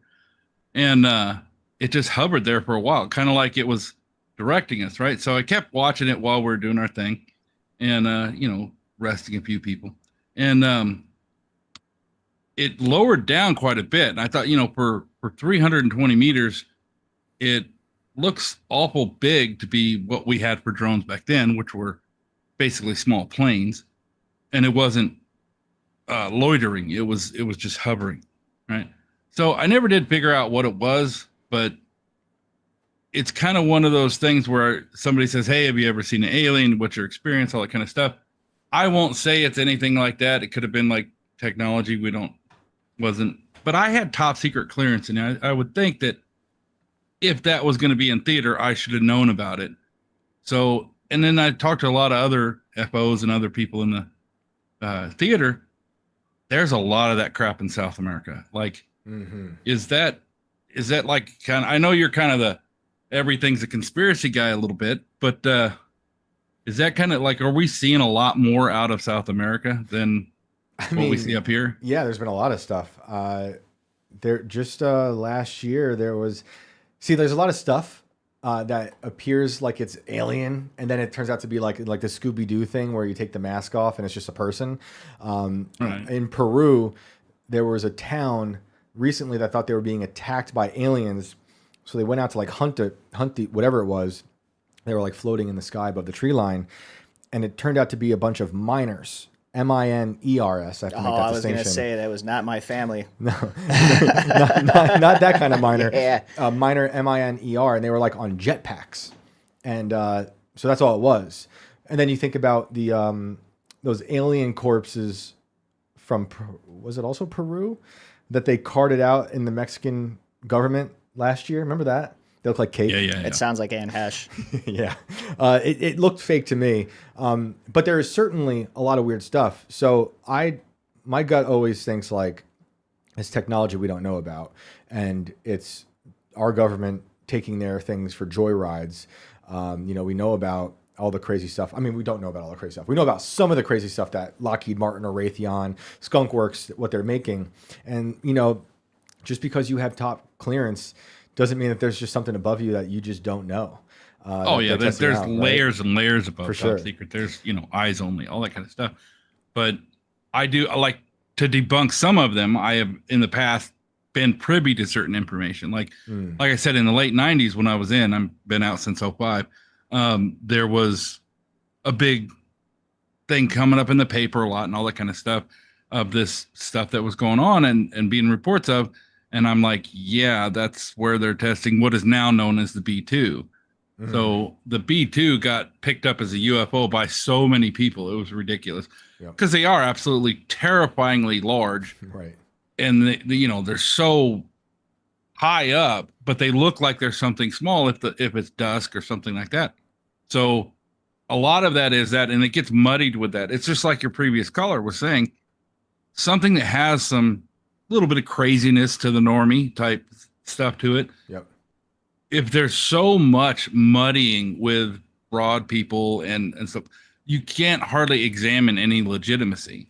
Yeah. And this is where I go with the alien stuff. I'm like, I run everything in simulations in my brain of what's statistically probable, and something might have an 80% probability of being true, but I don't actually think anything I know is 100% true, except for what I saw. And even sometimes then I'm just like, well, you know, I saw what I saw, but I don't necessarily able to explain it. Can you give us a little more details about what you saw and how did it sound like anything? See anything else that you remember? It was very, very silent. That's one of the things that made me go, it must be way up there. And that's why I got the rangefinder out, because you can't, people don't realize this, like with the New Jersey drone sightings and stuff like that. When you don't have anything to compare it to over long distances, it's very hard to gauge scale. Right. And so you may think it's close and it turns out that it's far away and large, or you may think it's far away and it's close and small, you know, so the perspective is hard to do at nighttime. And since I spent most of my time active at night, I kind of got a feel for it. But even this, I was just like, well, I can't hear it, so it must be high altitude. Right. And when I hit it with the rangefinder, at first I couldn't get it. And then finally it got a lock on it. And it said it was about a little over 320 yards or 320 meters. And I'm just like, if it's that close and any technology I knew of at the time, and at the time I knew about like the next generation of Predator drone that was coming out. I knew about more stuff than general public at the time. And I'm like, if it's that close, I should be able to hear anything that's airborne. This is ridiculous, you know? Yeah, so that's crazy. But it did seem to try and guide us to the, we'll call it a factory that we were looking for. And it was almost like helpful in a way. And it seemed kind of weird.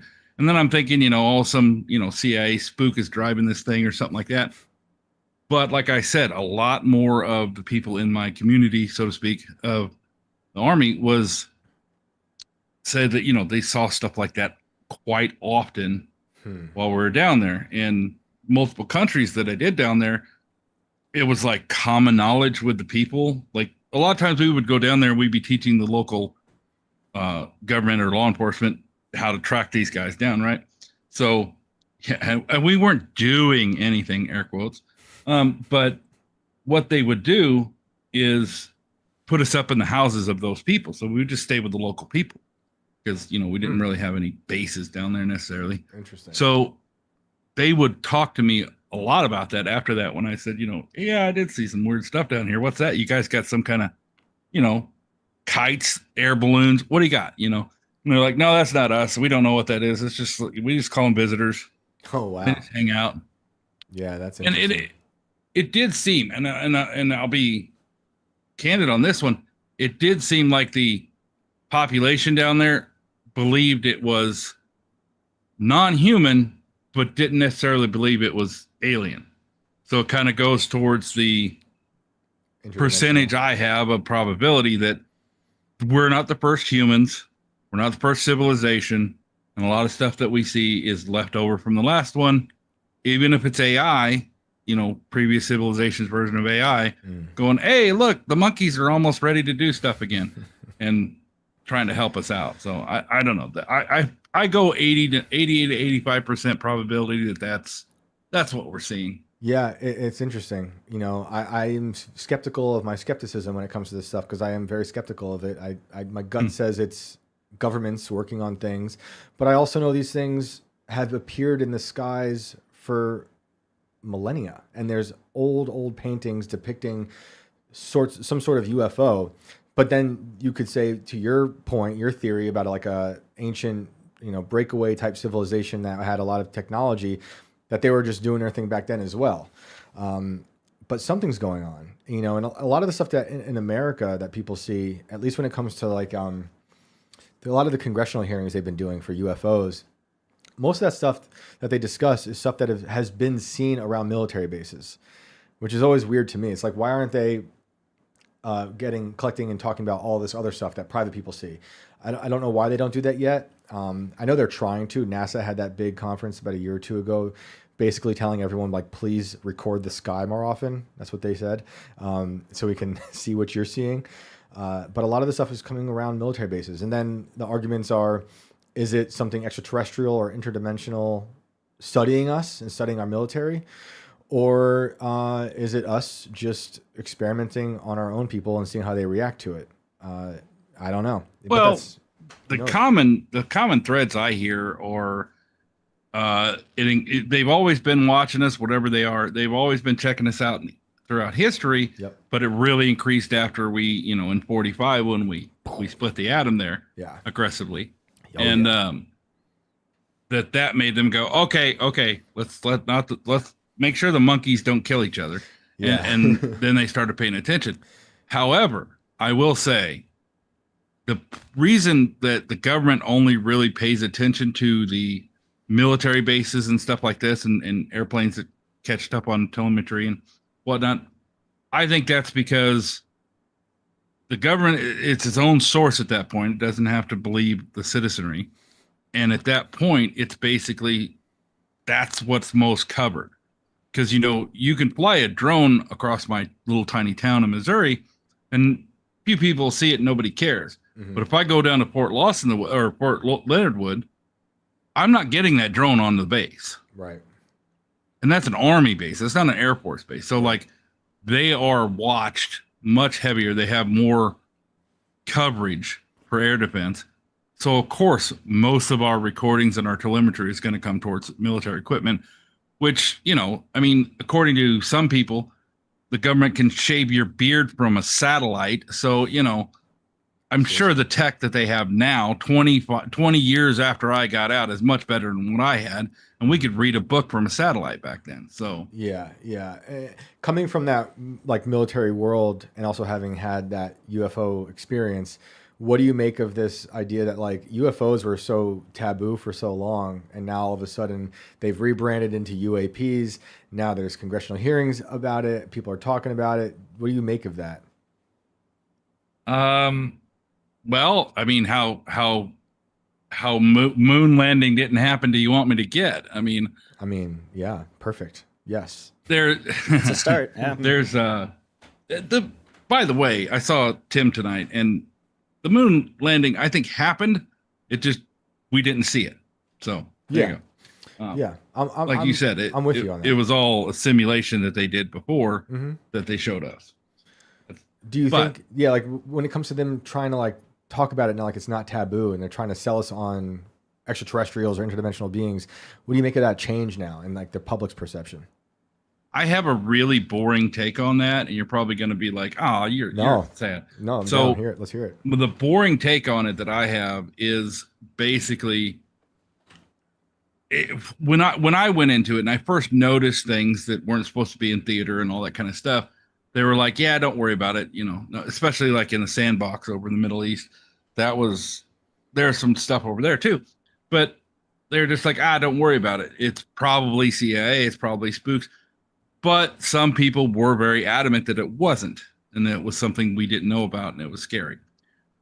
So again, one of these things you got to remember, they have known about this allegedly since, Roswell, let's say, or probably before that. I'm sure the church has known about it for a long time because, they even admit that they believe there's other life.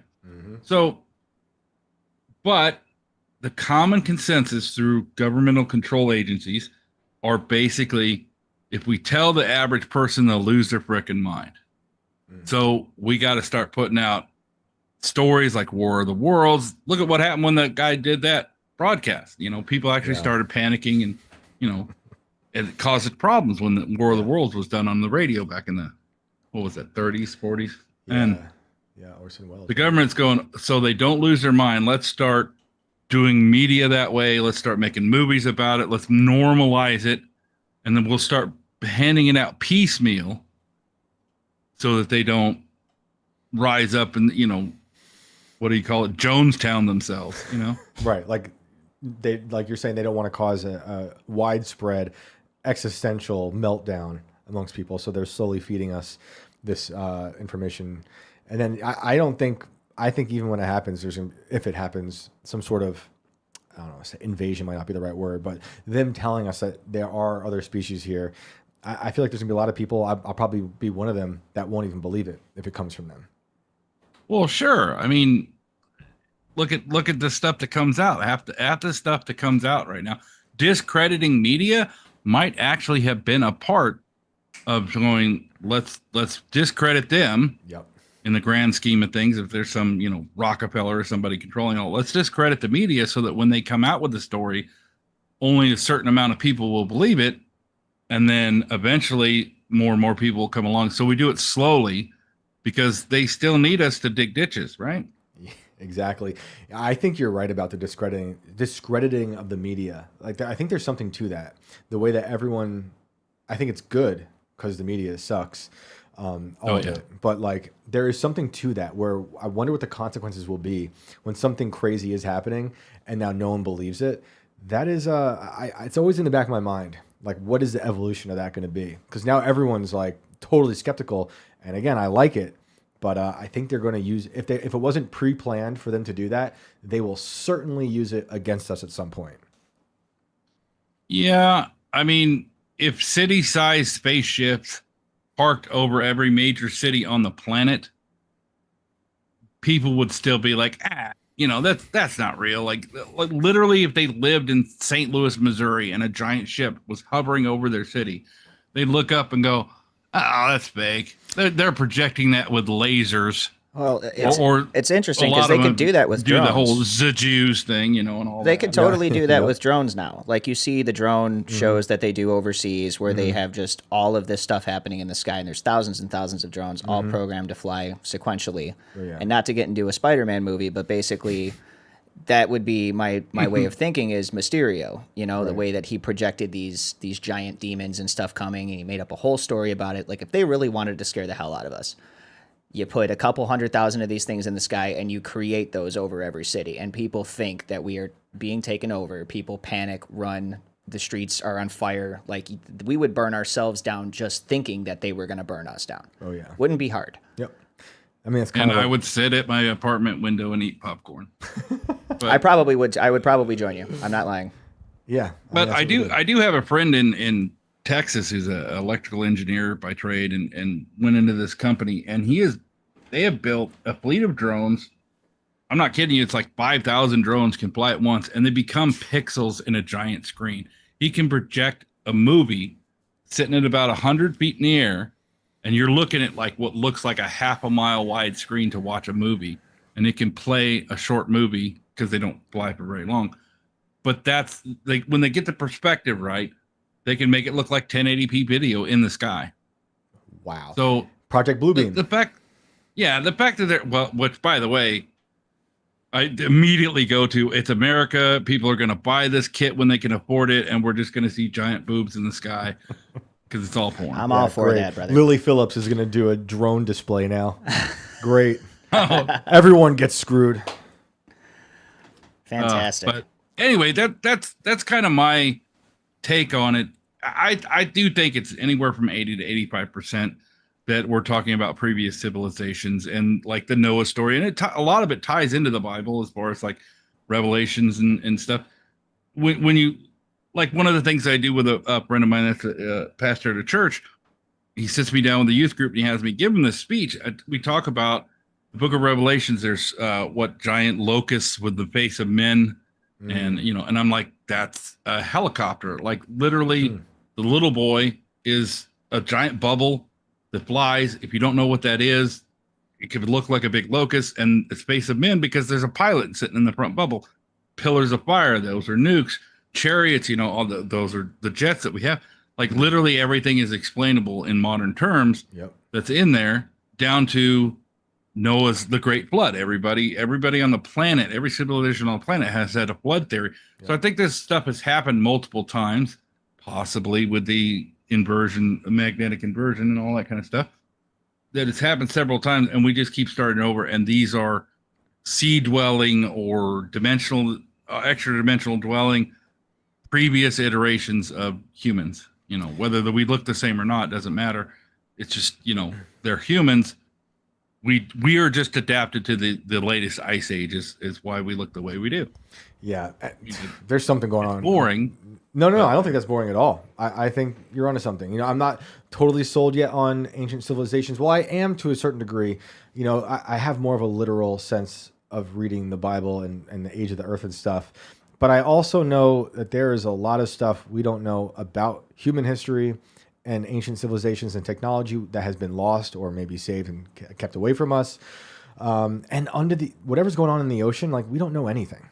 There's a ton of stuff happening in the ocean. And if you watch some of those more recent congressional hearings about UFOs, whenever they come up about underwater phenomena, it's one of those things where, well, I can't talk about this until we're behind closed doors. And the coincidence of that is hilarious to me too, because about the Manta, right? Our submarine that can allegedly go supersonic underwater.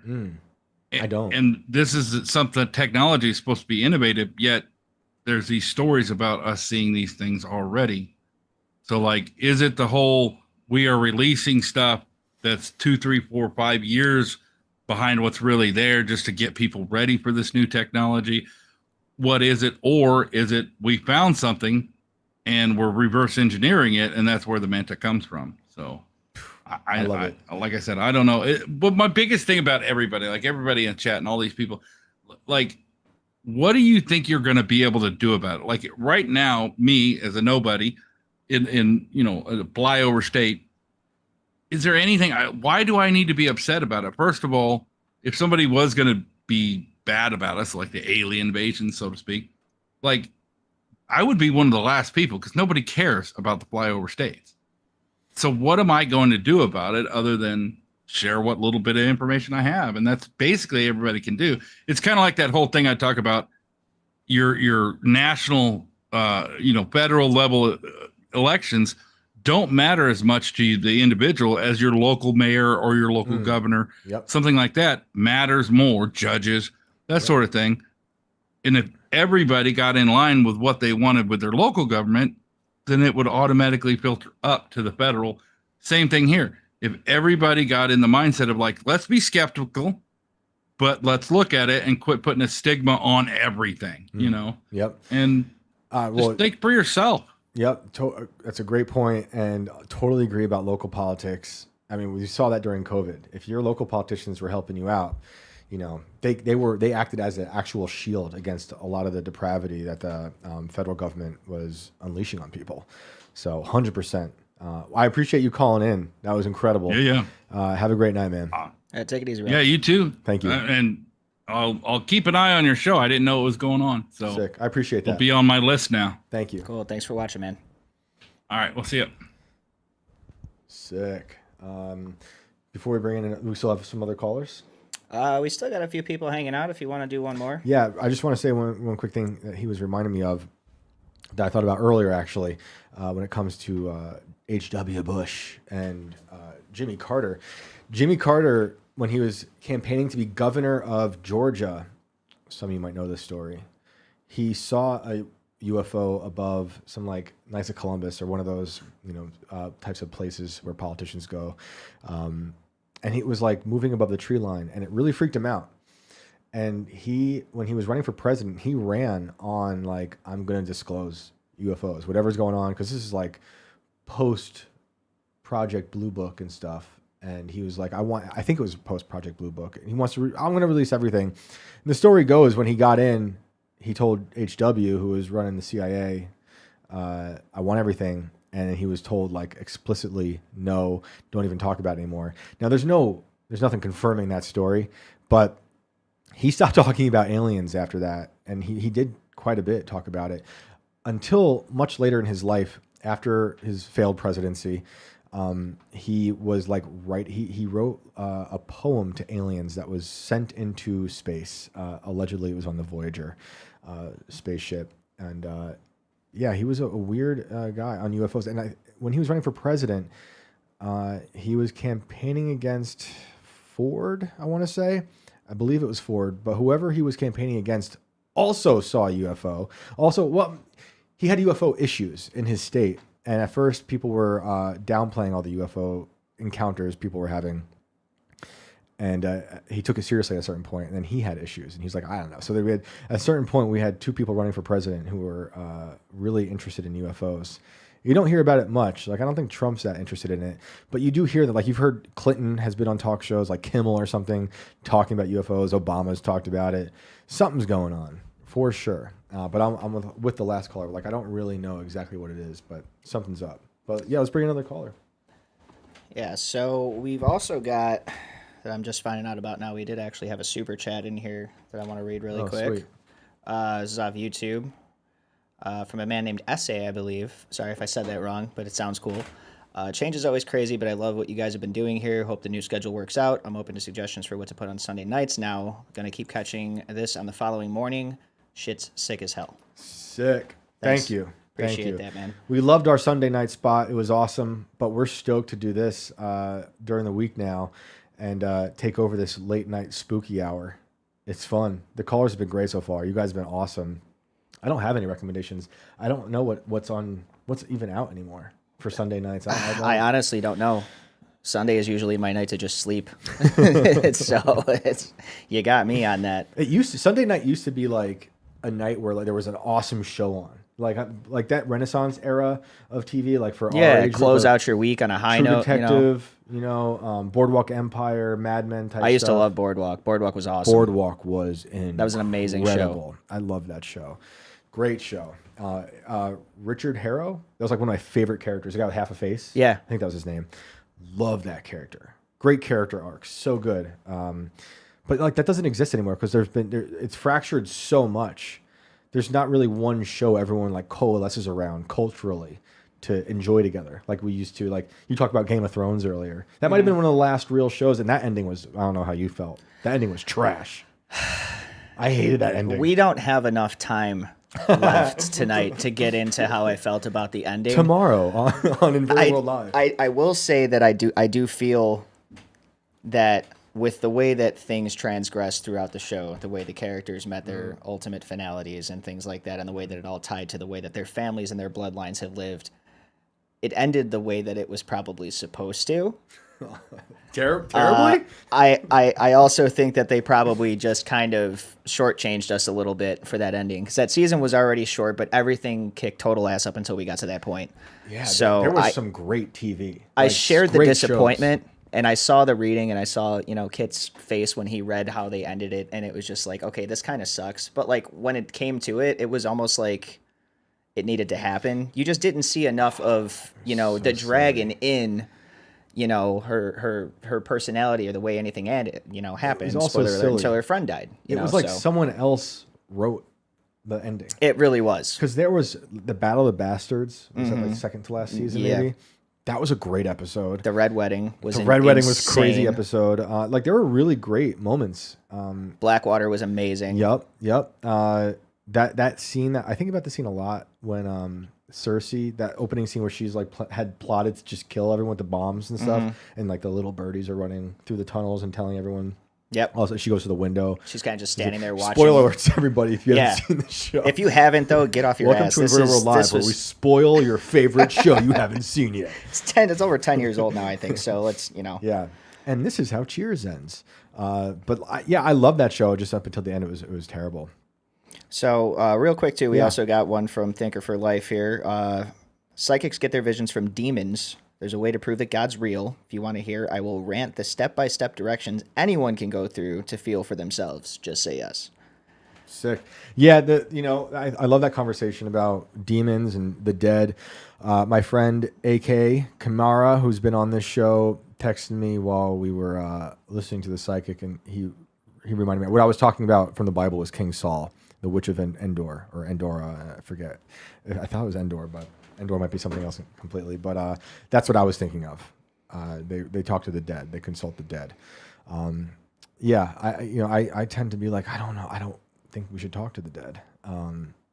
But there's lots of different interpretations, and that was funny enough. Like the witches I was talking to in Georgia, some of them consider themselves Christians as well, and they had a very similar outlook to speaking with spirits and whatnot. And like the guy I was talking about as well, the Baptist who said he had this curse with the boy who, talking to the dead people, he was like ousted by his family, kind of exiled by his church because they saw him as consulting demons, So it's a weird thing to. It is, and the only thing that I've heard from, the dozens and dozens of people that I've randomly bumped in with, talked to, whatever the situation was, over the last few decades, the general idea behind it is don't mess with energy that you're not prepared to have mess with you back. Right.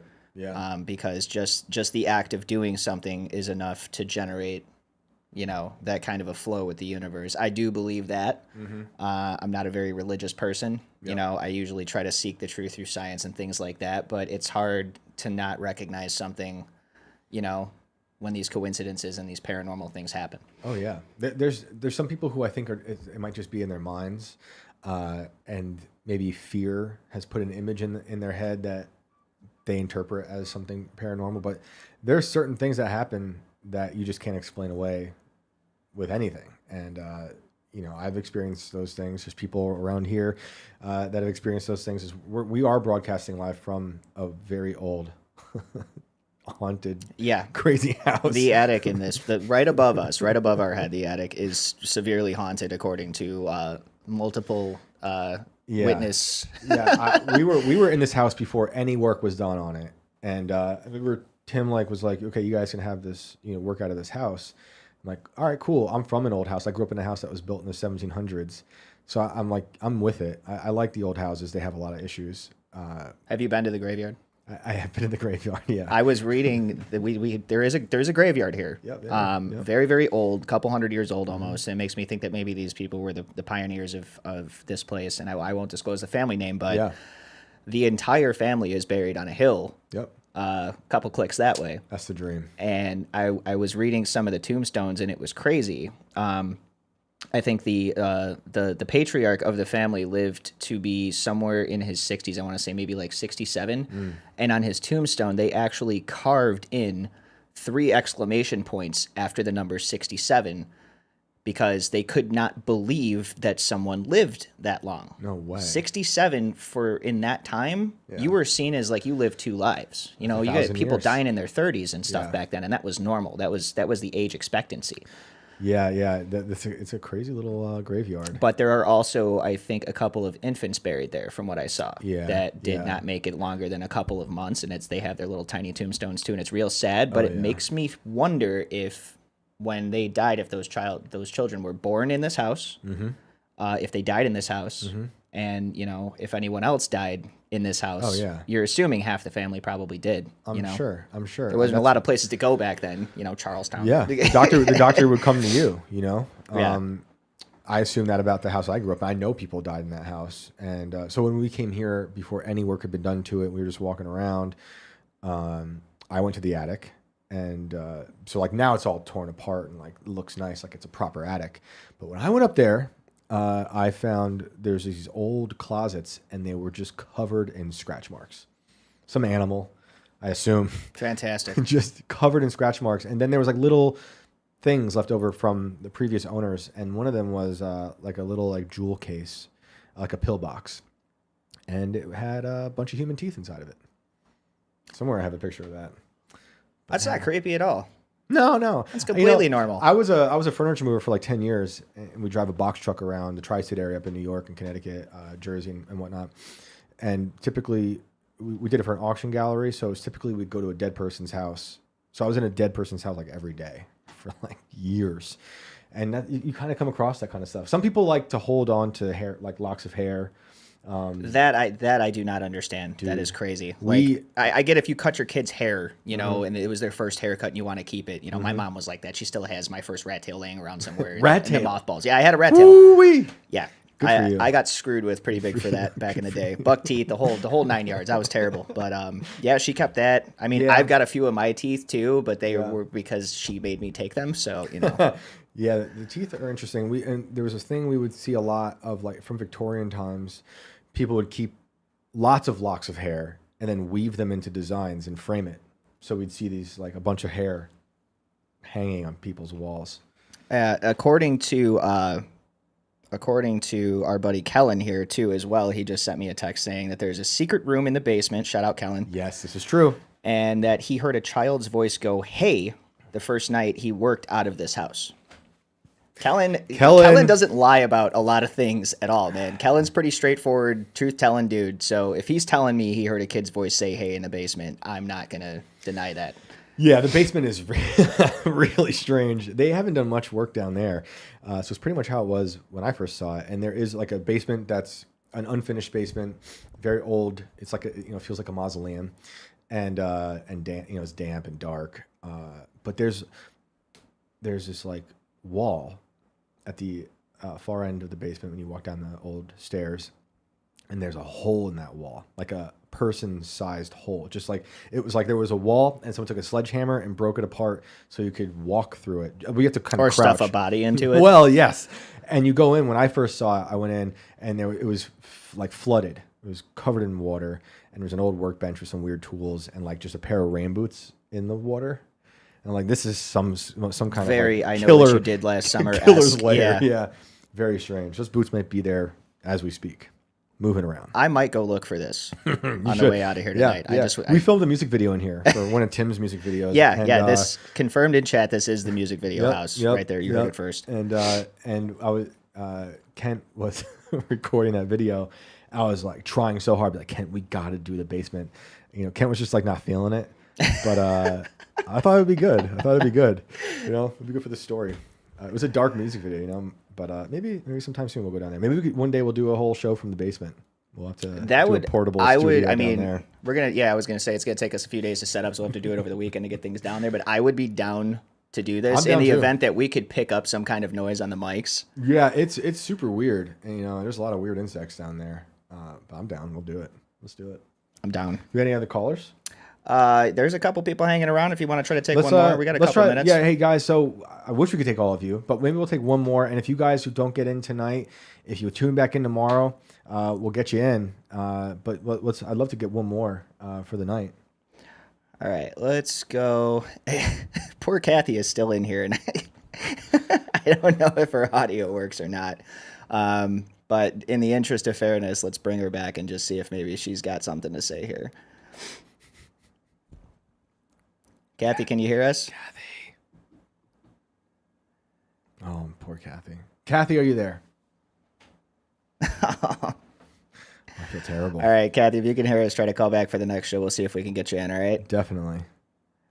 All right, and if that's the case, let's go to Cullen here.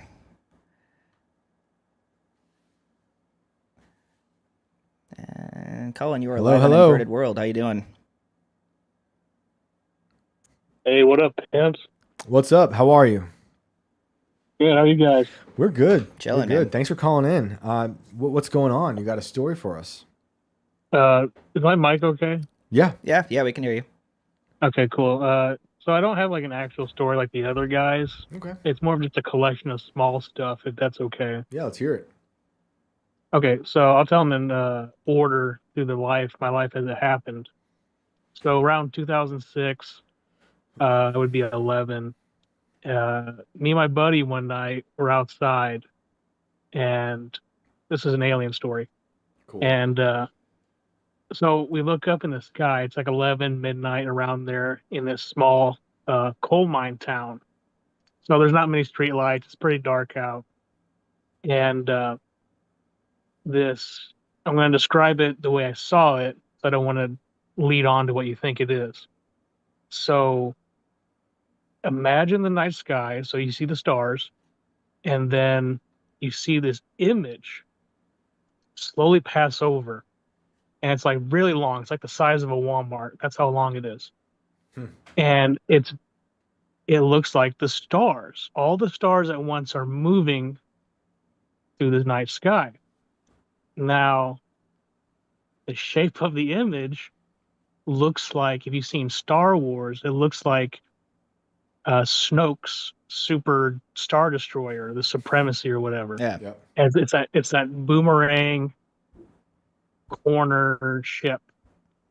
And the best way I could describe it is the fact this alien ship has a camouflage feature on its belly that mimics what's above it. Repeat that one more time for me. That's like an active cloaking, like reflective so paneling. The cloaking device is on its belly. It projects what's on top of the whatever's on top of the ship. It projects to its belly, so you can't tell it's there. Okay. And it was silent, right? It looked like it was only like 500 to 1,000 feet in the air. It was silent. It passes over the town, not a word, but it was. If you seen like the cartoon show Chowder, it's like how the images on the characters move, but yet they stay still at the same time. That's that type of thing. Okay. So that was that's the alien story, and that made me a believer in aliens.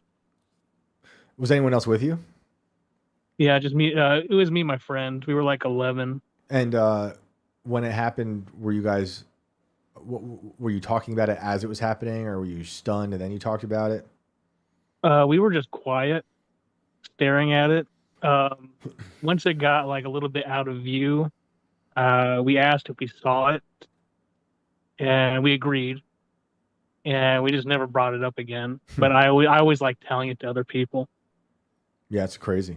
It's a big one. That's a really big one. I haven't seen anything like that. I have seen small weird things in the sky that I still can't explain. You know, I don't know what it was, Lockheed Martin or some interdimensional being. But so at 11 years old, you saw that, and that started making you feel like there's something else, alien or otherwise, visiting us. I mean, when I saw that, I'm like, I am 100% a believer. There's definitely aliens out there, dude.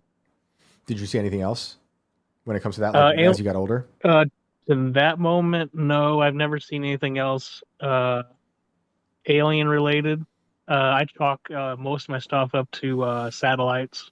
Yeah. It's just not definite proof versus the thing where it's like, oh, there's this definite rigid 90-degree angle thing moving, which 90 degrees does not exist in nature. It's perfectly cut, shaped like a V. Right. And it's like I said, it has that camouflage on its belly. It's like there's a star in that spot, and it's kind of moving, and then it's as it moves. Right. So it's like this is alien stuff, dude. Right. That's great. Did you feel fear? No, I wasn't. I was just amazed. It was really beautiful in a weird way. Did your friend? Do you know if the friend felt the same way? Was there fear, or was he also amazed? He really didn't have as much of a reaction to it as I did. I'm one of those people that are like, I am searching for the smallest hint and try to make it into a bigger thing. But he's like, he was just like, yeah, I saw it. I don't know if it was real or not. It's like what the other guy said. There's a spaceship over St. Louis. It's probably lasers. Right. Yeah. Yeah, that's why, or weather balloons, like just, I think it was last year, our government spent about $2 million to blow a balloon out of the sky. Oh, that's the one missile. that traversed like Is that all the through one the that country? is that the one that they thought was spying on us? Was Yeah, that it was that, but there was also another one over Canada that we shot down, and the debris was never found. Oh, that it was the happened at the same time. F-15s, right? Or 16s? that's think what I so. thought. That was what they sent a jet fighter after this Yeah. thing and blew it to hell. Yeah, I remember that because like, why'd you blow that one up and not the one that floated across the U.S.? That's a great question. Exactly. Or why didn't you attack all those weird drones? Because I don't think it was as crazy as they made it out to be. It was our government. But anyway, what other stories did you have? So the next one is a ghost. Well, spirit, I guess. I don't know. Guardian angel. I should have told you this one first. This is the first one. So like the house I live in, it's an old farmhouse, passed through the generations, farm family, all that good stuff. And it's been like passed down to the family that there is this guardian spirit on the property. It never shows up. Like it's very rare. So when I was like a baby, like 1 or 2, my grandpa, leave me my grandpa most of the times there at night, and he said I would we would watch TV, and I would look into the kitchen, the living room, and I would laugh and clap and try talking, baby talk, to nothing in the kitchen, and then I would stop because it's gone, right? So my grandpa just chalked it up to that spirit. Well, even though I was very young, I can still remember the image I saw. Now, I do believe in, since you're very young, you can see through the veil, right? You're not tainted. So I don't know if it's a spirit, guardian angel, whatever. But the best way I can describe it is, imagine if you've seen the cartoon Rugrats. Yep. When they open the cartoon, they have that jagged line with the words in it. Now imagine that, but purple, like full shade of purple. It's colored in. It's bouncing around up and down the air, and then in the same room, it just boop, it's gone. So that's my introduction to, I believe in ghosts and spirits now. How old were you again? Oh, I was like probably I was baby, dude, like 2 or 3. Yeah, and you can have clear memories from then, for sure. I was young in also an old house, seeing some weird stuff. It's hard for me to look back and be like, was that just my crazy imagination or something else? But there were certainly things going on in that house that were bizarre. And then, do you remember? I don't know if it's possible. Do you remember like if you were afraid then? No, like I said, my grandpa always said I was always laughing. Oh, you were laughing, right? Sorry. So like I never felt fear with it. So it must have been like a guardian angel. Okay. Yeah. That is interesting. And did you know the history of the house at all, or anyone who lived there prior to you? It's just been passed down to the family through the years. It originally was a tractor shed, and the house was 100 feet on the other down the yard, and then the tractor shed got turned into the house. And like I said, it's just that the spirit lives on the property. That's the theory. It's the spirit. So you're young, 2 or 3. You experience some sort of entity. Then, like a little under 10 years go by, you see this crazy ship in the sky. You got ghosts and aliens under your belt. What's next? And I just want to make it clear, like I'm not a medium. I can't see anything. I can't hear. Mhm. Like I'm blind and deaf to the paranormal. So I don't claim to be. I can see stuff. The third thing is like kind of like I don't know. I want to say it's a creature. So you've heard of will-o'-the-wisps, right? Yeah. I haven't actually. No. Tell me about it. So me and a bunch of buddies, we're around 17-ish. We're walking in the middle of the night. A lot of stuff happens in the middle of the night. It's like 1 in the morning, and it's like July 8th. It's something like that. July 8th, 2012, 2011. And we're walking down this bike trail. It's it connects to the coal mines. That used to be an old railroad track, and it goes to the forest, right? So it's pitch black. There's nothing. And to the side of this bike trail we have is a bunch of cornfields. And it's like I said, like midnight or something. and we're walking, and then we see this green ball. I want to say at least the size of a volleyball, something like that, basketball. And it's green glowing balls bouncing around in the cornfield, like 800,000 feet away. And there's no noise, and it maintains this single pattern of like a figure eight, a little bit of a dribble, and then figure eight. It never deviates from that. It doesn't go any huge huge distances. It just stays glowing, and it's doing this. And we stop and we stare at it for like 10 minutes. I'm like, we all agree we see it. We don't get close to it because we're terrified.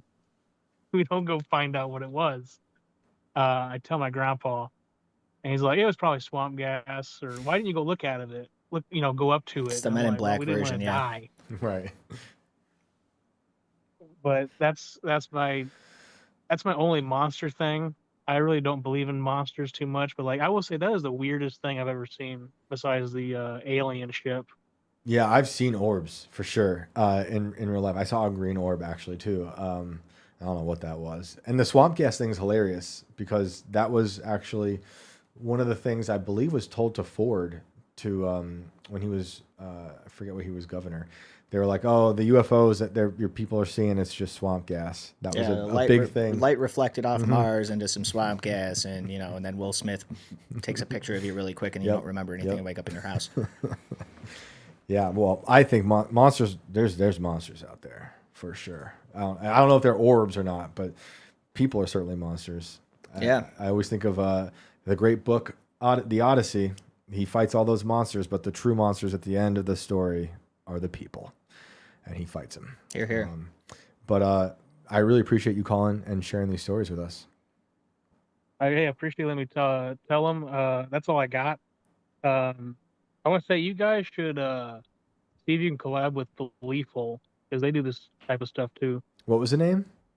Belief Hole. Okay. Yeah, I haven't heard of them. I'll look them up. That's sick. Yeah, we also have, if you don't know, if you like this kind of show, my friend Tony Merkel's got a great show too, The Confessionals. He was just on with us and Tim last week. And I love this kind of stuff. And Tony's great at it as well. But I'll check those people out, and I really appreciate you calling in. Yeah, thanks for calling in, dude. Hey, thanks for having me. You guys have a good one. Thanks. Hey, you too. Take care. And for those who are still waiting, if you call back tomorrow, I'd love to get you on. It's just Tiny. Tiny's the only one left. Okay, should we just do it? You want to just bring him in? Let's just do it. I feel bad. I want to hear it. We'll celebrate our first. We'll make the first episode a little longer. Now, let's see if he joins. Tiny. Poor Kathy was Thank you lost for waiting. to You the were on oblivion. Inverted World Live. What's up, man?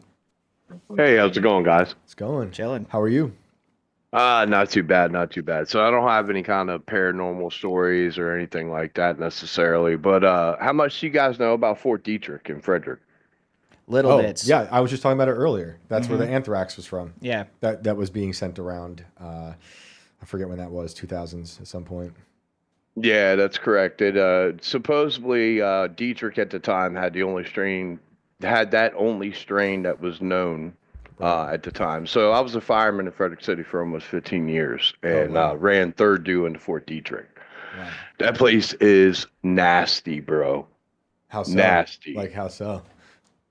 Well, at the time, this is late 90s, early 2000s up to like 2010-ish. Okay.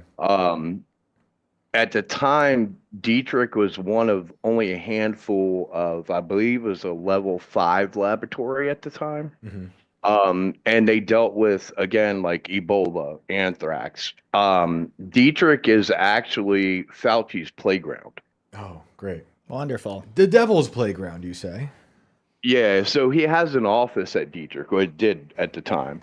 What's it, NIDIA or whatever the hell it is? That's actually headquarters out of Fort Detrick. Wow. Okay.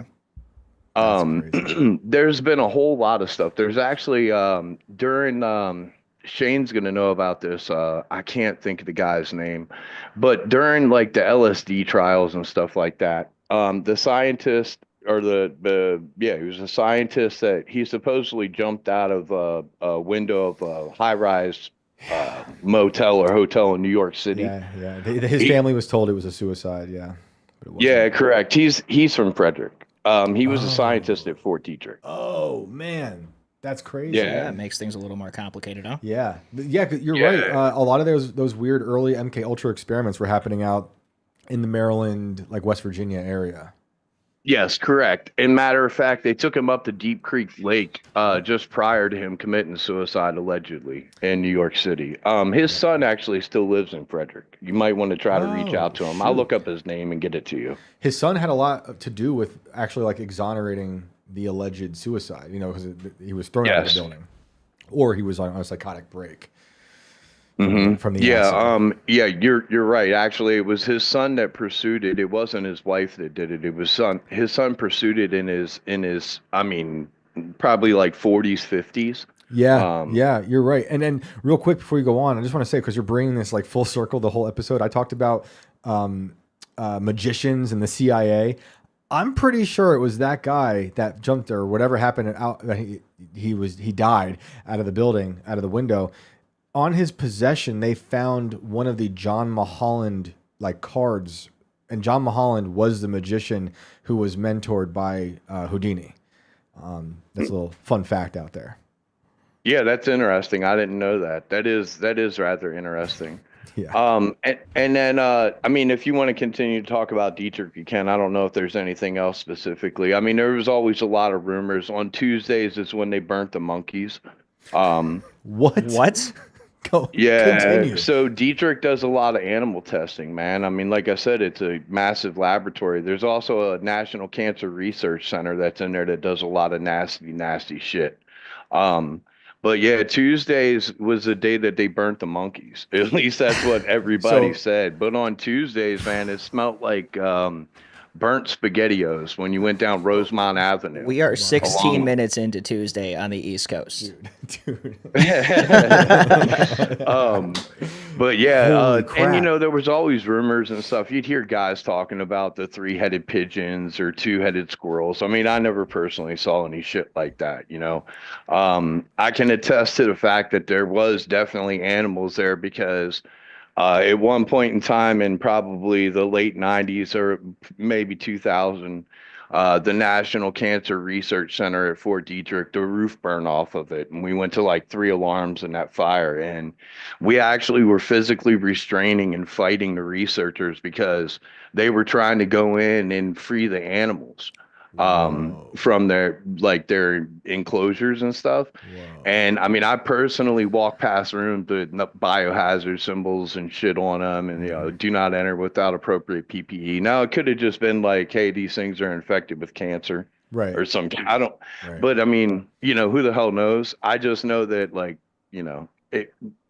Detrick is a nasty place, bro. It's nasty. In your head, brother, do you think that they were trying to get the animals out for humane reasons, or because they wanted to preserve the research they had already done on these animals? Good question. All I can say is, from my experience of actually being involved in removing them from the building, a lot of them said, this is my life's work. Mm-hmm. And so I guess they were concerned about the loss of research, which I can totally understand. You know what I mean? Mm-hmm. But yeah, it was a wild scene, man. That was interesting. I mean, I've seen people lose their shit over their animals, pets and stuff like that, but it was research animals in my mind. And I just always thought it was kind of funny. Man, that's crazy. Well, thanks for calling in and sharing that. Yeah, that is a wild story. I just recently was thinking about that place, and it keeps popping up of different stories I'm hearing, because it's it's not something tells me this won't be the last one. Yeah, definitely. Well, man, thank you so much for sharing that. That was a perfect last call for the first new format show. Yeah, and thanks for hanging out and waiting so long for us to get to you, man. I'm glad we took the call. Yeah, no problem, man. And maybe I'll try to call back in next time, and I'll tell you guys about the underground tunnels network around here, as well as the portals that you can find up around Site R and Raven Rock. Please do. Yeah, absolutely. Please do. You know where to find us. We'll get you in. And if you guys like, maybe one day we'll go on a field trip. Yeah, that sounds fun. Yeah, we'll podcast on the move. Most definitely. All right, fellas, you have a wonderful night. Thank you for having me on. This is an amazing show. Love it, guys. Thanks, man. Thanks, I appreciate Tiny. that. Have Take a good it night. easy, man. Yep, dope. Well, that was a fun first episode on our first Monday night broadcast. Those are some great callers. Episode 51. Woo! I was going to get into a whole Area 51 thing, but we'll save that for another day. Yeah. That was a perfect, really fun episode. We thank you guys for tuning in and hanging out with us. Please like and share this show. If you got stories you want to share with us, or you know someone who's got a fun story they want to call in, send them our way. We want to hear their stories. It's so much fun to hear these stories. It's pretty awesome. These ones blew my mind, especially the Detrick one. Detrick one is insane. The Tuesdays is when they burn the monkeys. It's now. Whew, that's my new favorite sentence. And they're still doing that stuff. Like I was saying with the monkey Disneyland with Elon. Yeah. Like these monkey things, they're still doing all that stuff for sure. I don't really like it, but maybe we should just start experimenting on like child predators. That part I'm okay with. I'm cool with that. I'm cool with that. So, Brandon, can they find you online? Yeah, I just pulled my Twitter out of the grave. So I have reanimated my Twitter. You can catch me at Brando Inverted on X. Sick. Awesome. Brandon, thank you. That was awesome. Thank you for having me. Fun first show. Sick. You can find me online, all the places at Shane Cashman. You know where to find the show. We're on Rumble, YouTube. You're here. You're with us. We'll be here Tuesday, Wednesday, Thursday at 10 o'clock. We'll talk about some stories. We'll take your calls. And I can't wait to hear from you guys. Thank you so much for joining us tonight. We'll see you all tomorrow.